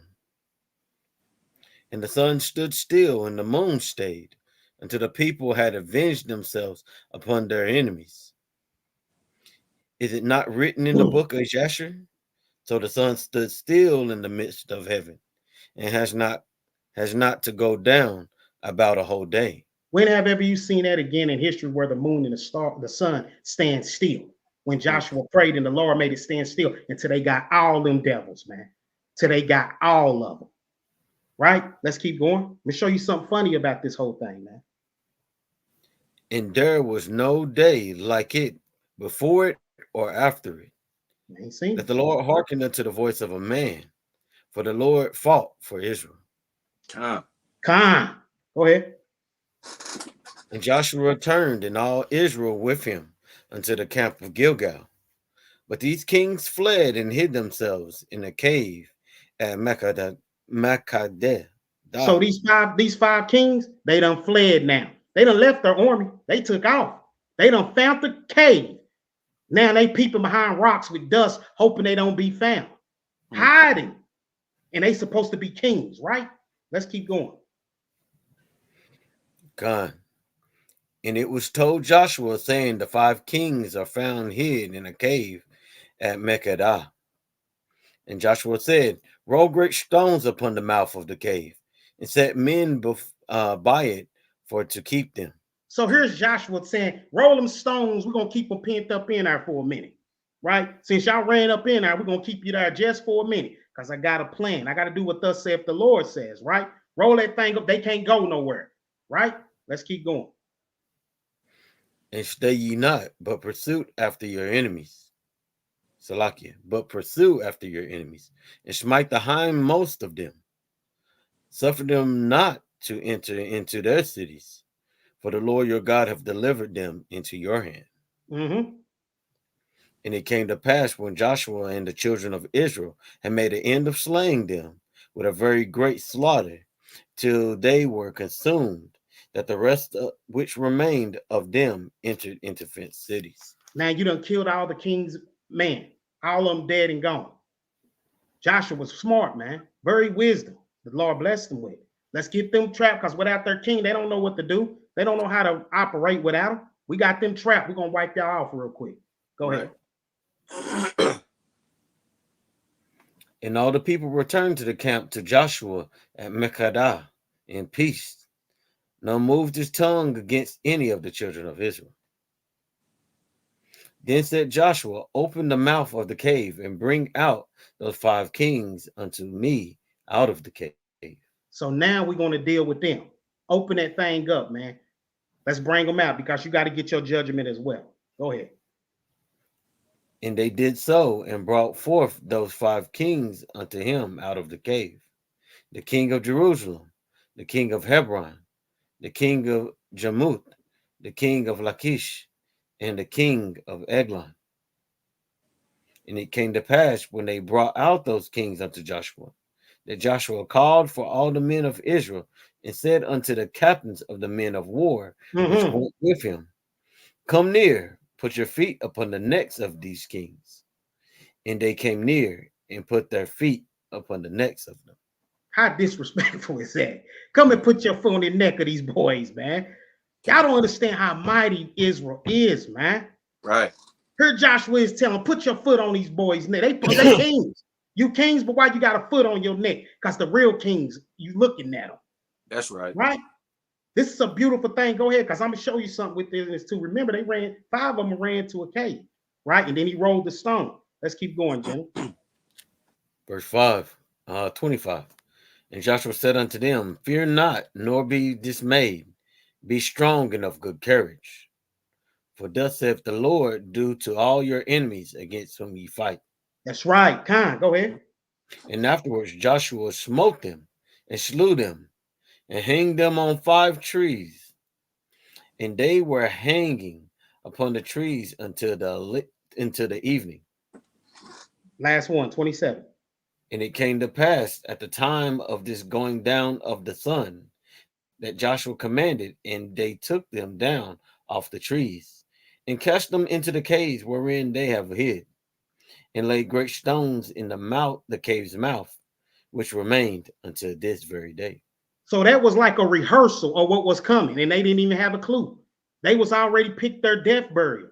It was the cave. They didn't have no clue that that's where they was going to be dead and be laying at. And on down, you see, practice, Joshua. Roll the stone up. Once he killed him, put him right in there, and they rolled the stone back up, man. Mm. This how mighty your God is. This is the Most High that they telling you, oh, he's changed now. Israel is no longer. It's for all of us now. What we did to Willie Howard, he's going to pardon our sin. When you sing right here what the Most High did for anyone that came up against the children of Israel. That's right. That's right. Come on, Israel. This is why we can't be ashamed. This is why we got to get our glory back. We got to take this thing back, man. The kingdom going to be taken if y'all don't understand that by now. They're not going to hand this thing over, Cal. They're not going to say, you know what? Since it's y'all time, here you go. We got to take it. Got to take the kingdom. Right. Do we have to show you the precept for that? We're going to have to take it, man. Man up. What's that, Daniel? Daniel 7 and 18. Y'all write it down. Please get the precepts that the kings are bringing out tonight, man. This is the book of Daniel, chapter 7, verse number 18. But the saints of the Most High shall take the kingdom and possess the kingdom forever, even forever and ever. Boy, how sweet is that kind, man? No ending to our kingdom. No ending. Right. This thing gonna go on forever, man. How beautiful is that, man? Our praises to the Most High, man. Our praises, man. That's what we have to look forward to.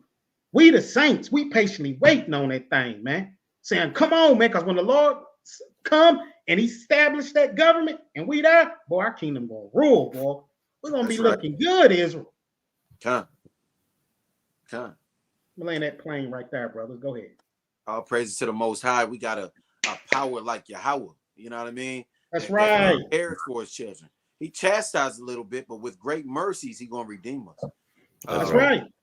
I'm gonna get I got 2 precepts. I'm gonna get Wisdom of Solomon, chapter 3, verse 1 through, I think I'm going through 4, 1 through 5. It says, but the souls of the righteous are in the hand of the Most High, and there shall no torment touch them. In the sight of the unwise, they seemed to die, and their departure is taken for misery, and their going from us to be utter destruction. But they are in peace. For though they be punished in the sight of men, yet is their hope full of immortality. And having been a little chastised, they shall be greatly rewarded. That's right. For the Most High proved them and found them worthy for himself. Come on. As gold, I'm going to keep on going on that a little bit. As gold in the furnace hath he tried them and received them as a burnt offering. And in the time of their visitation, they shall shine and run to and fro like sparks among the stubble. Right. They shall judge the nations and have dominion over the people, and their Lord shall reign forever. Forever. That's the Most High, you know what I mean? Right. He shall redeem his saints. It That's might right. look like we going, you know what I mean? His saints, it might look like we being tormented. It might look like we die, but the Most High said we're gonna be in peace. We're gonna be at peace, man. That's right. Those that put their trust in him, you know. So, you know, this brother, you know, he went through some things, and many of our brethren have gone through some things, but that ain't the end. That's That not. ain't the end for us. That's right. We understand that the Israelites, we are immortal. That's You know right. what I mean? Our lot ain't like them. We No. come back. That's know, right. and it's eventually we're not going to die. You know what I mean? Eventually, the Most High is going to raise us up to where we have those glorified bodies. And then we ain't going to be like an average man. Let me say that. We're not going to have an average lifespan. Glorious bodies. Come on, Con. man. Bring it out, Cap. Hey, you know what they say? They said that righteousness is eternal. Con. Righteousness And that's is what he's going to do. immortal. So like, yeah, that's what I was going to say. That's what he's going to do is make us righteous. Let me get one more. General, can you give me? I'm gonna look at my last precept. Can you give me Baruch 4:25? Baba Kashai. That's a beautiful precept. It's a few. So it's 4 to 25. I'm gonna go a little bit on that one. I got that. This is Baruch 4:25. My children, suffer patiently the wrath that is to come upon you from God. For thy enemy have persecuted thee, but shortly thou shalt see his destruction, and shalt tread upon his neck. My delicate ones have gone rough ways, and were taken away as a flock caught of the enemy. Be of good comfort, O my children, and cry unto God, for ye shall be remembered of him that brought these things upon you. Right. For as it was your mind to go astray from God, so being returned, seek him 10 times more. That's right. That's right. Con. All praise to the Most High. All praise to the Most High. So All the Lord praise. is comforting us there, letting us know, you know what I mean? We're going to get to see the vengeance on our enemies. We're going to get to behold that. We're going to get to take part in that. You know, we got to come back to the Most High. That's the first step that we That's that we right. get. That's the first step. Come back to the Most High. That's right. And I believe Cap said that that Lot, what is that? Deuteronomy 32:9. Cap said Lot, guys. So let me see. Let me get that real quick.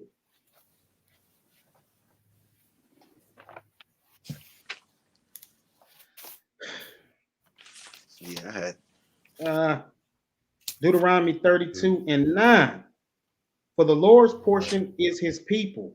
Jacob is the lot of his inheritance. That's right. That's right. It's Jacob is the lot of his inheritance. That's right. That's right. It's not everybody. Don't let them keep trying to poison you in that and tell you, hey, man, if we why is everybody trying to make peace on earth, man? Like, it's too much blood that's being shed to have peace on this thing, man. You want to see peace on earth, you're going to have to go back, get all these brothers and innocent brothers and sisters that you done killed of the nation of Israel, man. There cannot be no peace, man. It's blood. America was built by blood. Why won't y'all accept that, man? The world need to accept that. Stop worrying about politics and Donald Trump and all them up, man. Them devils they getting theirs as well too, man. That's right. This man want to make America great, all right. He want to bring what was back then that worked for the so-called white man to now. We are the lot. We are Jacob's. We're the Most High's inheritance, man. We're going to be the ones, man, that's standing with them glorious bodies, man. I'm looking forward to that. All praise to the Most High. All praises, man. Right. Something to look forward to, King. It is. No blood, none. This ain't gonna be the same flesh. Oh man, I wish I had that precept where the Lord said I would give you a new heart and a new spirit. Right? And the type of heart and spirit He's gonna give us, man, it's not gonna be what you got see now, brothers and sisters. We actually gonna have these new glorious bodies and everything, man. Sin won't even cross our mind. You won't even think about breaking the laws, man. Hey, that's the gospel. That's the promise of the new covenant. I'll put my laws in your heart. So we won't want to sin anymore. That's right. That's right. Come, man. That's Ezekiel 36. Man, I'm still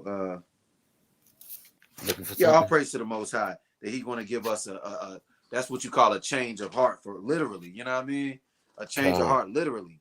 And like you said, we're not going to be able to go off. We're not going to be able to be on his bad side. That's why he said he ain't going to chastise us no more. We're not going to be able to go off. All praise to the Most. No, not at all. not at all. That's a beautiful thing too, man. Yeah, That's a beautiful thing, man. Man, I'm telling you, man, the Most High is so loving, man. I don't even have a free will or a free choice, man. I love the Most High, man. right. Love him. Thank him that he made us Israelites, man. He could have made us a damn Edomite. We done had some deep discussions, capping us, generaling us, talking about if we was found, it was Esau. That's it. You know, no hope, especially knowing this truth, man. You can't do nothing but cry every night. Damn, like, man, Right. God. Shit will hurt, boy. I'm telling you, man. So we gotta praise him and thank him, man, that he don't make no mistake. He made us Israel, man. As we coming back to our heritage and our culture, man. All praise to the Most High, man. It's a beautiful thing, man. Look, I'm a surround myself around brothers and sisters, man, that love the Most High the same way I love the Most High. Right. I'm not gonna surround myself around friends and stuff, man. What? Hey, didn't the Lord say? Go ahead. Yeah, I got it right. I think this is Sirach 37:12. Yep. It says, "But be continually with a godly man, kind, to keep the commandments of the Lord, whose mind is according to your mind, and will sorrow with you if you shall miscarry." Hey, go ahead, we were right there.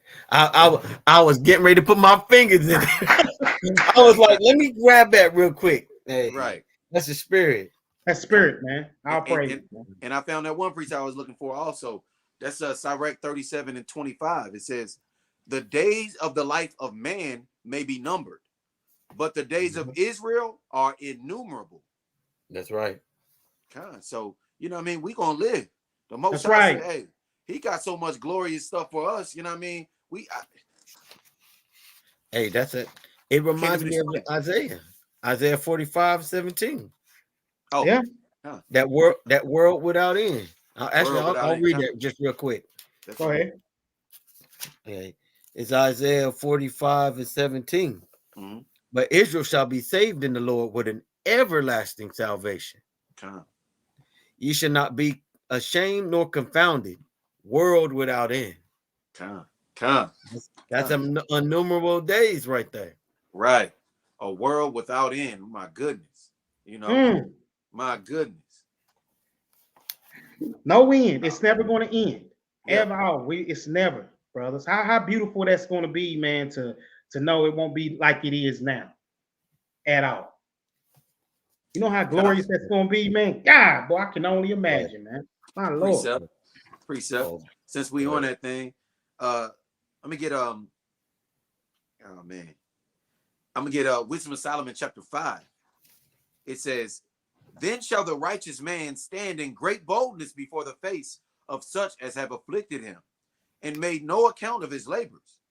When they see it, they shall be troubled with terrible fear, and shall be amazed at the strangeness of his salvation, so far beyond all that they looked for.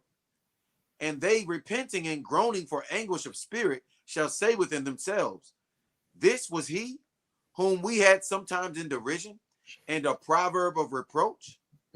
We fools accounted his life madness, and his end to be without honor. How is he numbered among the children of the Most High, and his lot is among the saints?" There it is again. That is right. That's right. Let me jump down to 15 on that one, y'all. Go ahead. But the righteous live forevermore. Their reward also is with the Lord, and the care of them is with the Most High.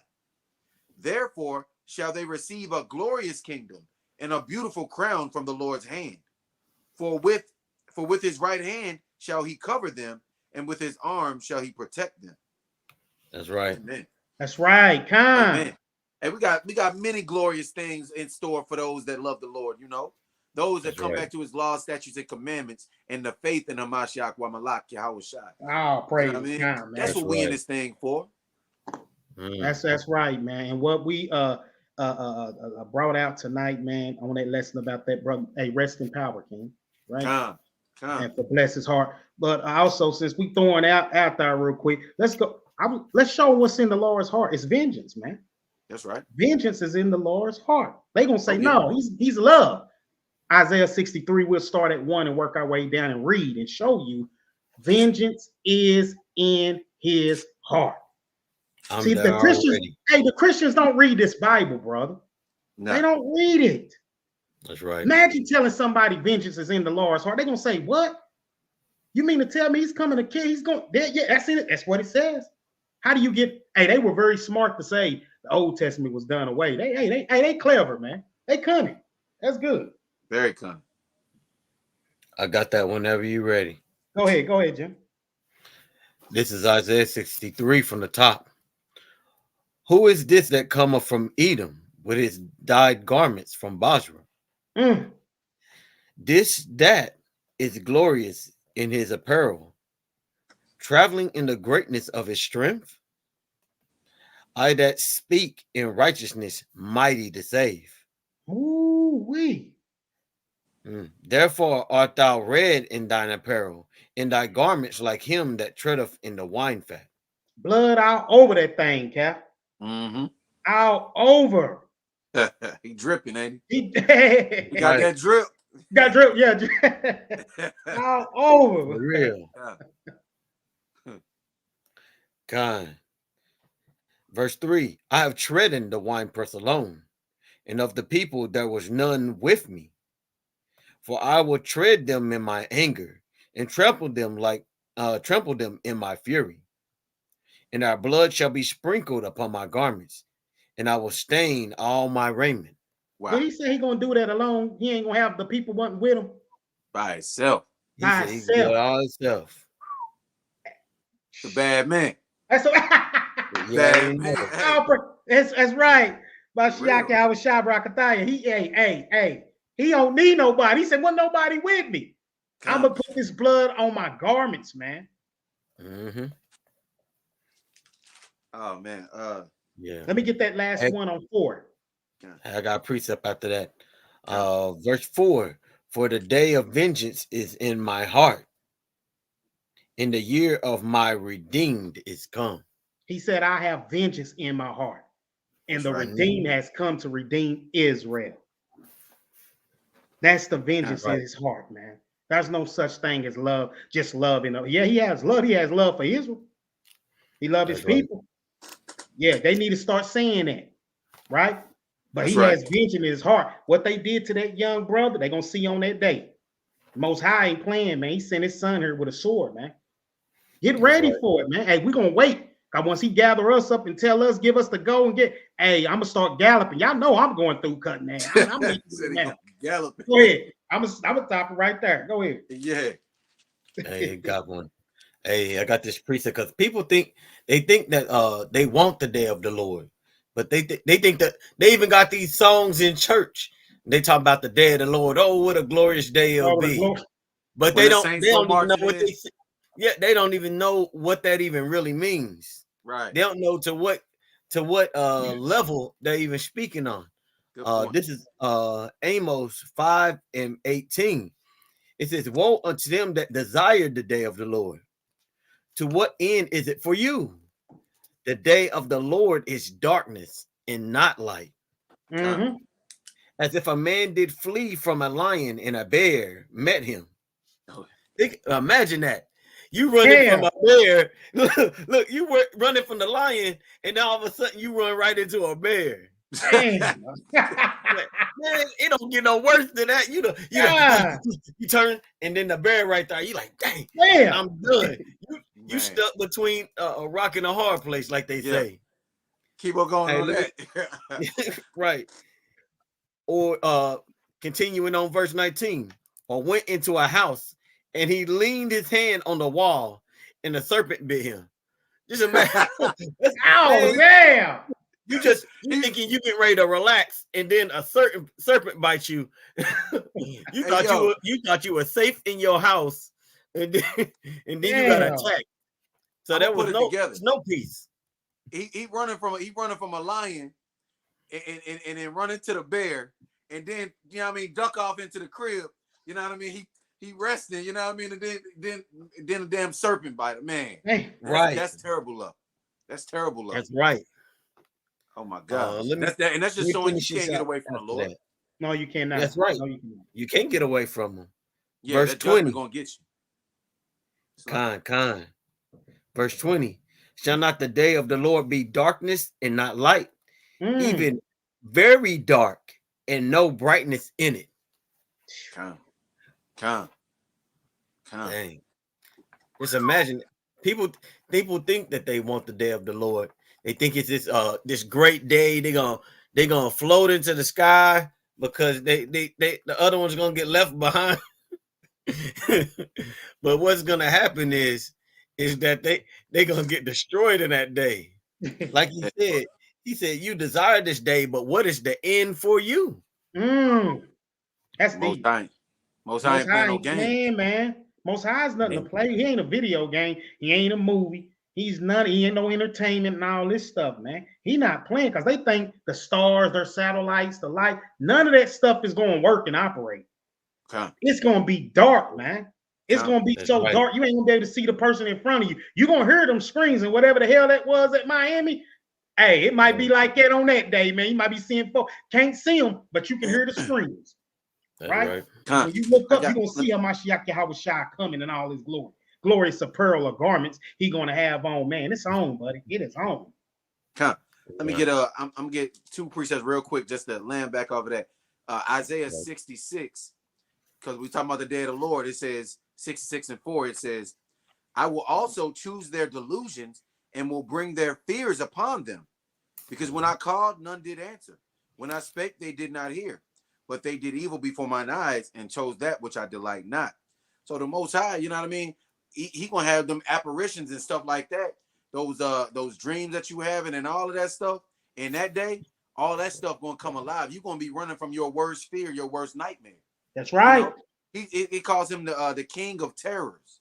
You know, like you said, that day gonna be dark. And hey, man, it's gonna be unspeakable things going on. Yeah. But I wanted to also get a precept on that. It just hit me where in Isaiah 63, where he said he gonna stain all his garments and he gonna do it all by himself, right?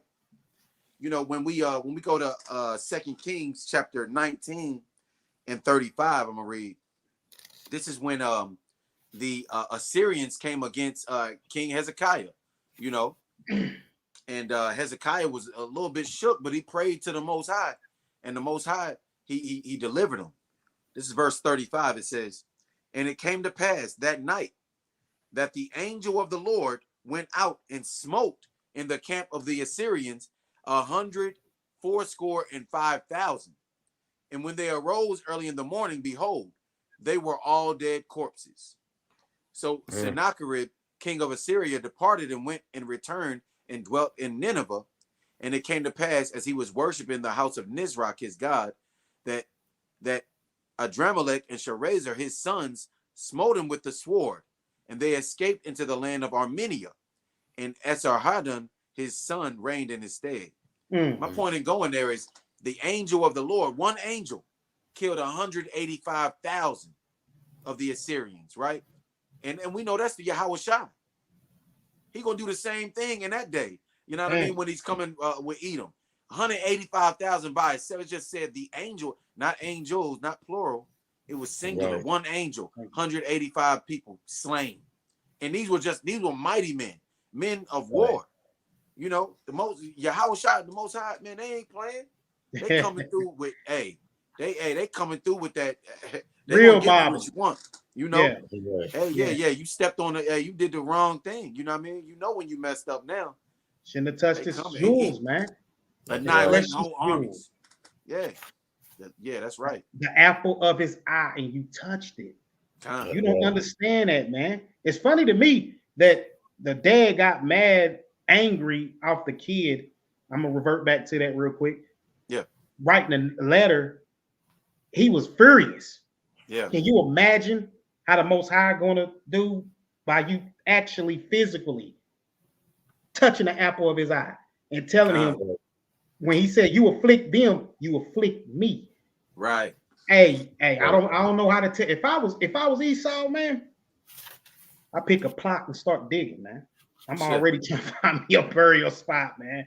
Right? Because it's not gonna be pretty, man. Yahweh Shai gonna do this thing. He said, I'm gonna do this alone, man. I don't need nobody. Come. Right? Come. And I'm gonna show you something real quick, man. You know, we get a lot of people that's out here on these streets trying to teach these Christianity preachers and everything, man. The reason why y'all can't understand the Bible and you had it for how long? For centuries, generations, and you still have not been able to understand it. You know why? Let's show you why, right? Let's get Psalms 25 and 14 real quick. Let's show them why y'all can't understand the Bible. And this is what I said to one of the guys on the video when I asked him about the covenant. Do you know the first covenant? And he said, no. So watch this. Psalms 25 and 14. Come. I'll just get to the point real quick with it. The book of Psalms, chapter 25, verse number 14. The secret of the Lord is with them that fear him, and he will show them his covenant. Who is that, Israel? That's Israel. It's Israel, He only going to show his secrets to us. That's why we can understand the book. That's right. That's why when we go out here and we telling them, they have no idea what's going on, because he only show his secret to us, because we fear the Most High. Those who keep the laws, you fear him. Come. And who did he give that covenant to? Our forefathers, man. They was the first ones he gave the covenant to. First. That's right. So guess what, man? Don't let anybody take your book, Israel. Read your book. Read your book. Y'all want to you got another one, Captain? Because we're gonna talk real quick about the what do we got? Some announcements real quick. What was that? Do we got any announcements real quick of what's coming up? You got it, Jim? We do have coming up. We have the feast days coming up. We have the destruction of Nicanor, which we're gonna have a lesson on that, and we do have Purim the following day for the next 2 days following that. And for those who did want to keep the feast of Purim with us, go ahead and send us an email, an RSVP. We would like to gather with you and have you gather with us. It'll be a privilege to have our brothers and sisters who serve with us, that learn with us, that participate in the chats and stuff with us, to keep these days with us. So if you do want to keep the feast of Purim the first day, because we are planning to have an outing, go ahead and hit up the Gmail. I'll pull up that banner real quick. Here we go. All right. Here's our email right here. It is treeselect144@gmail.com. That will be this Friday. That will be next Friday evening. So at your earliest convenience, go ahead, send us an email if you would like to participate in our gathering. We want to have a good time, and spend time with the people who congregate with us. That's right. That's right. Oh, it's gonna be a mighty time in the spirit, you know. The Most High commanded us to get together, and he ain't gonna lead us astray. You know, his spirit gonna be amongst us. If you want to be amongst, you know, because when you keeping the laws of the Most High, you know, and you're doing you know what I mean, you keeping his law, statutes, and commandments, you can't go wrong. Come fellowship with the brethren, with the Akim, you know, show repentance and turning away from these holidays that they got, and let's keep these holy days together. You know, that's right. God praises, man. Also, I'd like to add in there that Shabbat following the first day of Purim, we will be gathering, and we're looking to go out and take care of the people out there.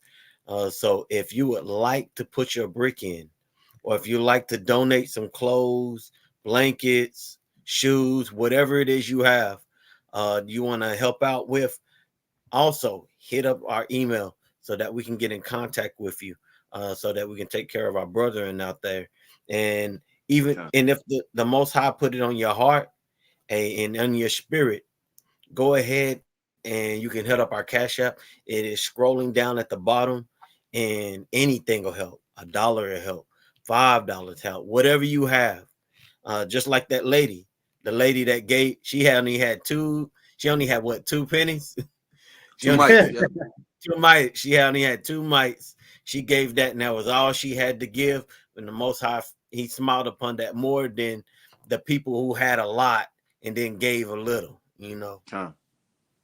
What And is so that? anything you give, it'll help out. Yeah, what you just where yeah, you remember that precept where the Lord said, "You saved by your works." What is that? Second Ezra? I believe it's 9. I believe it's 9 and 7.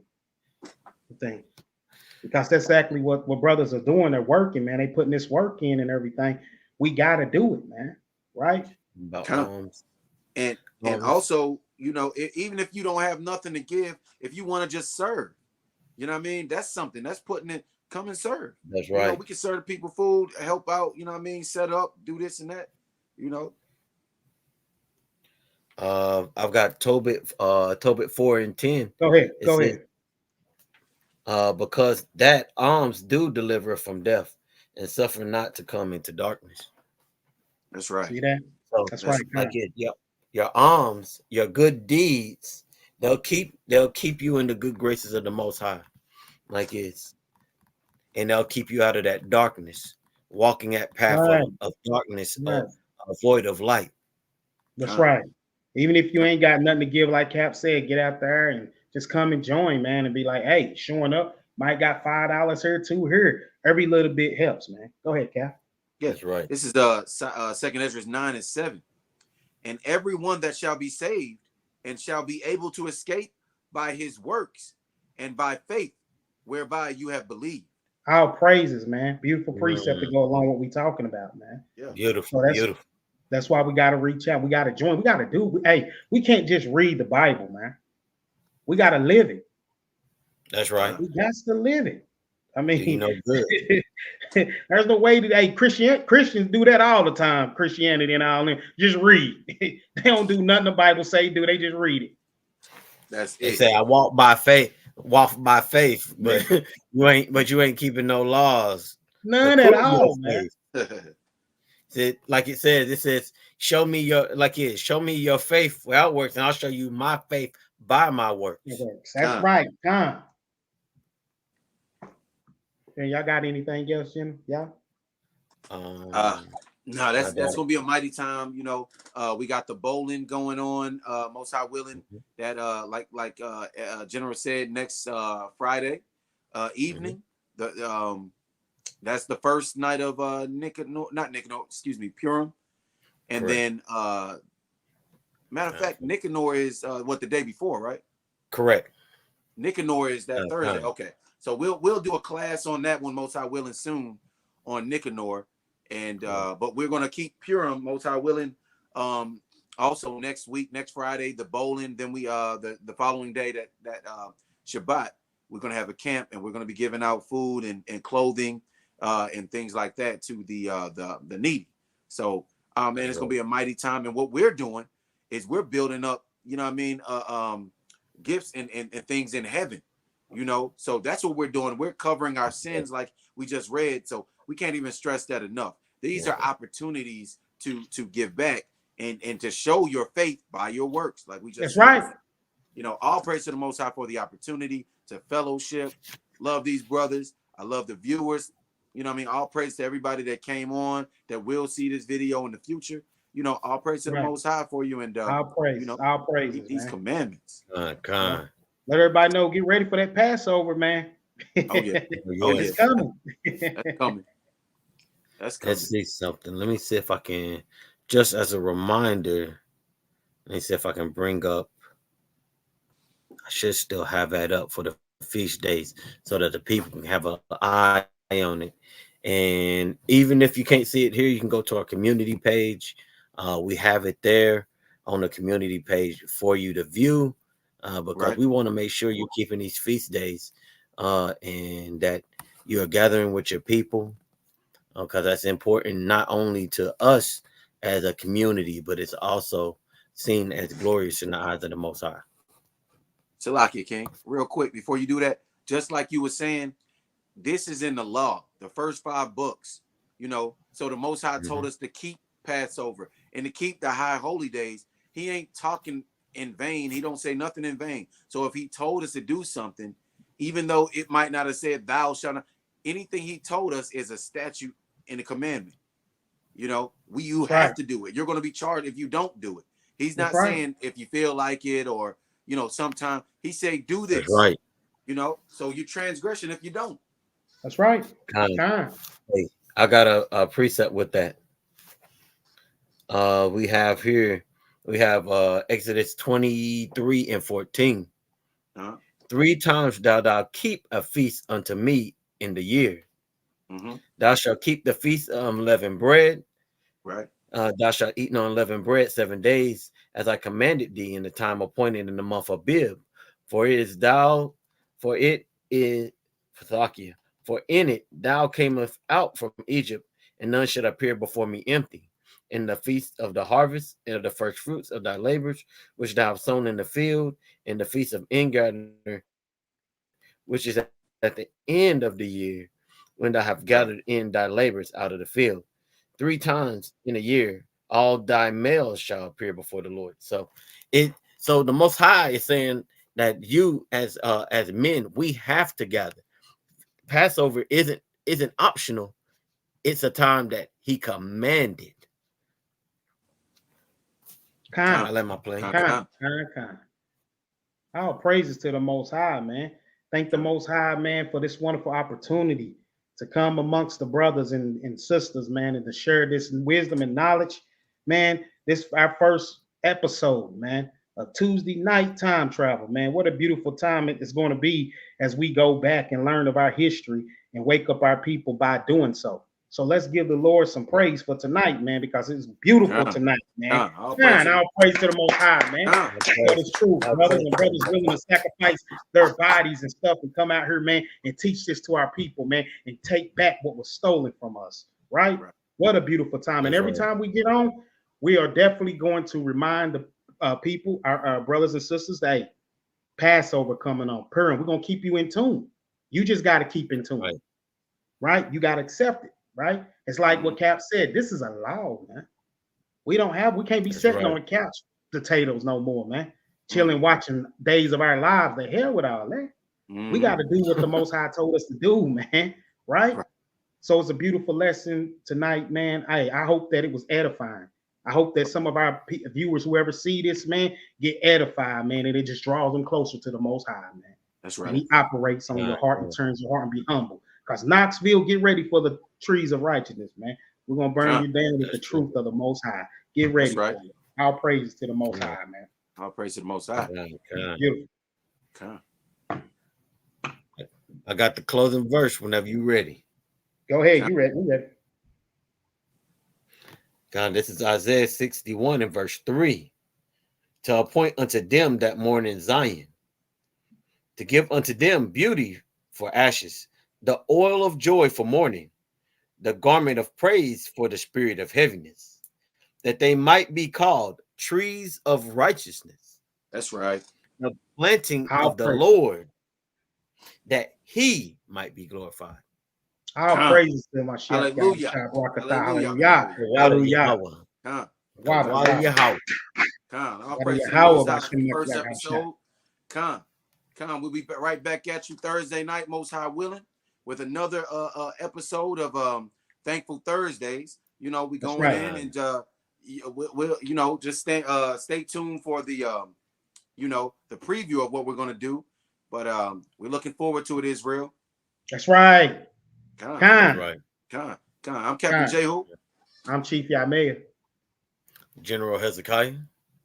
With the trees of righteousness, like Shalom. Shalom. Shalom. Shalom. Shalom.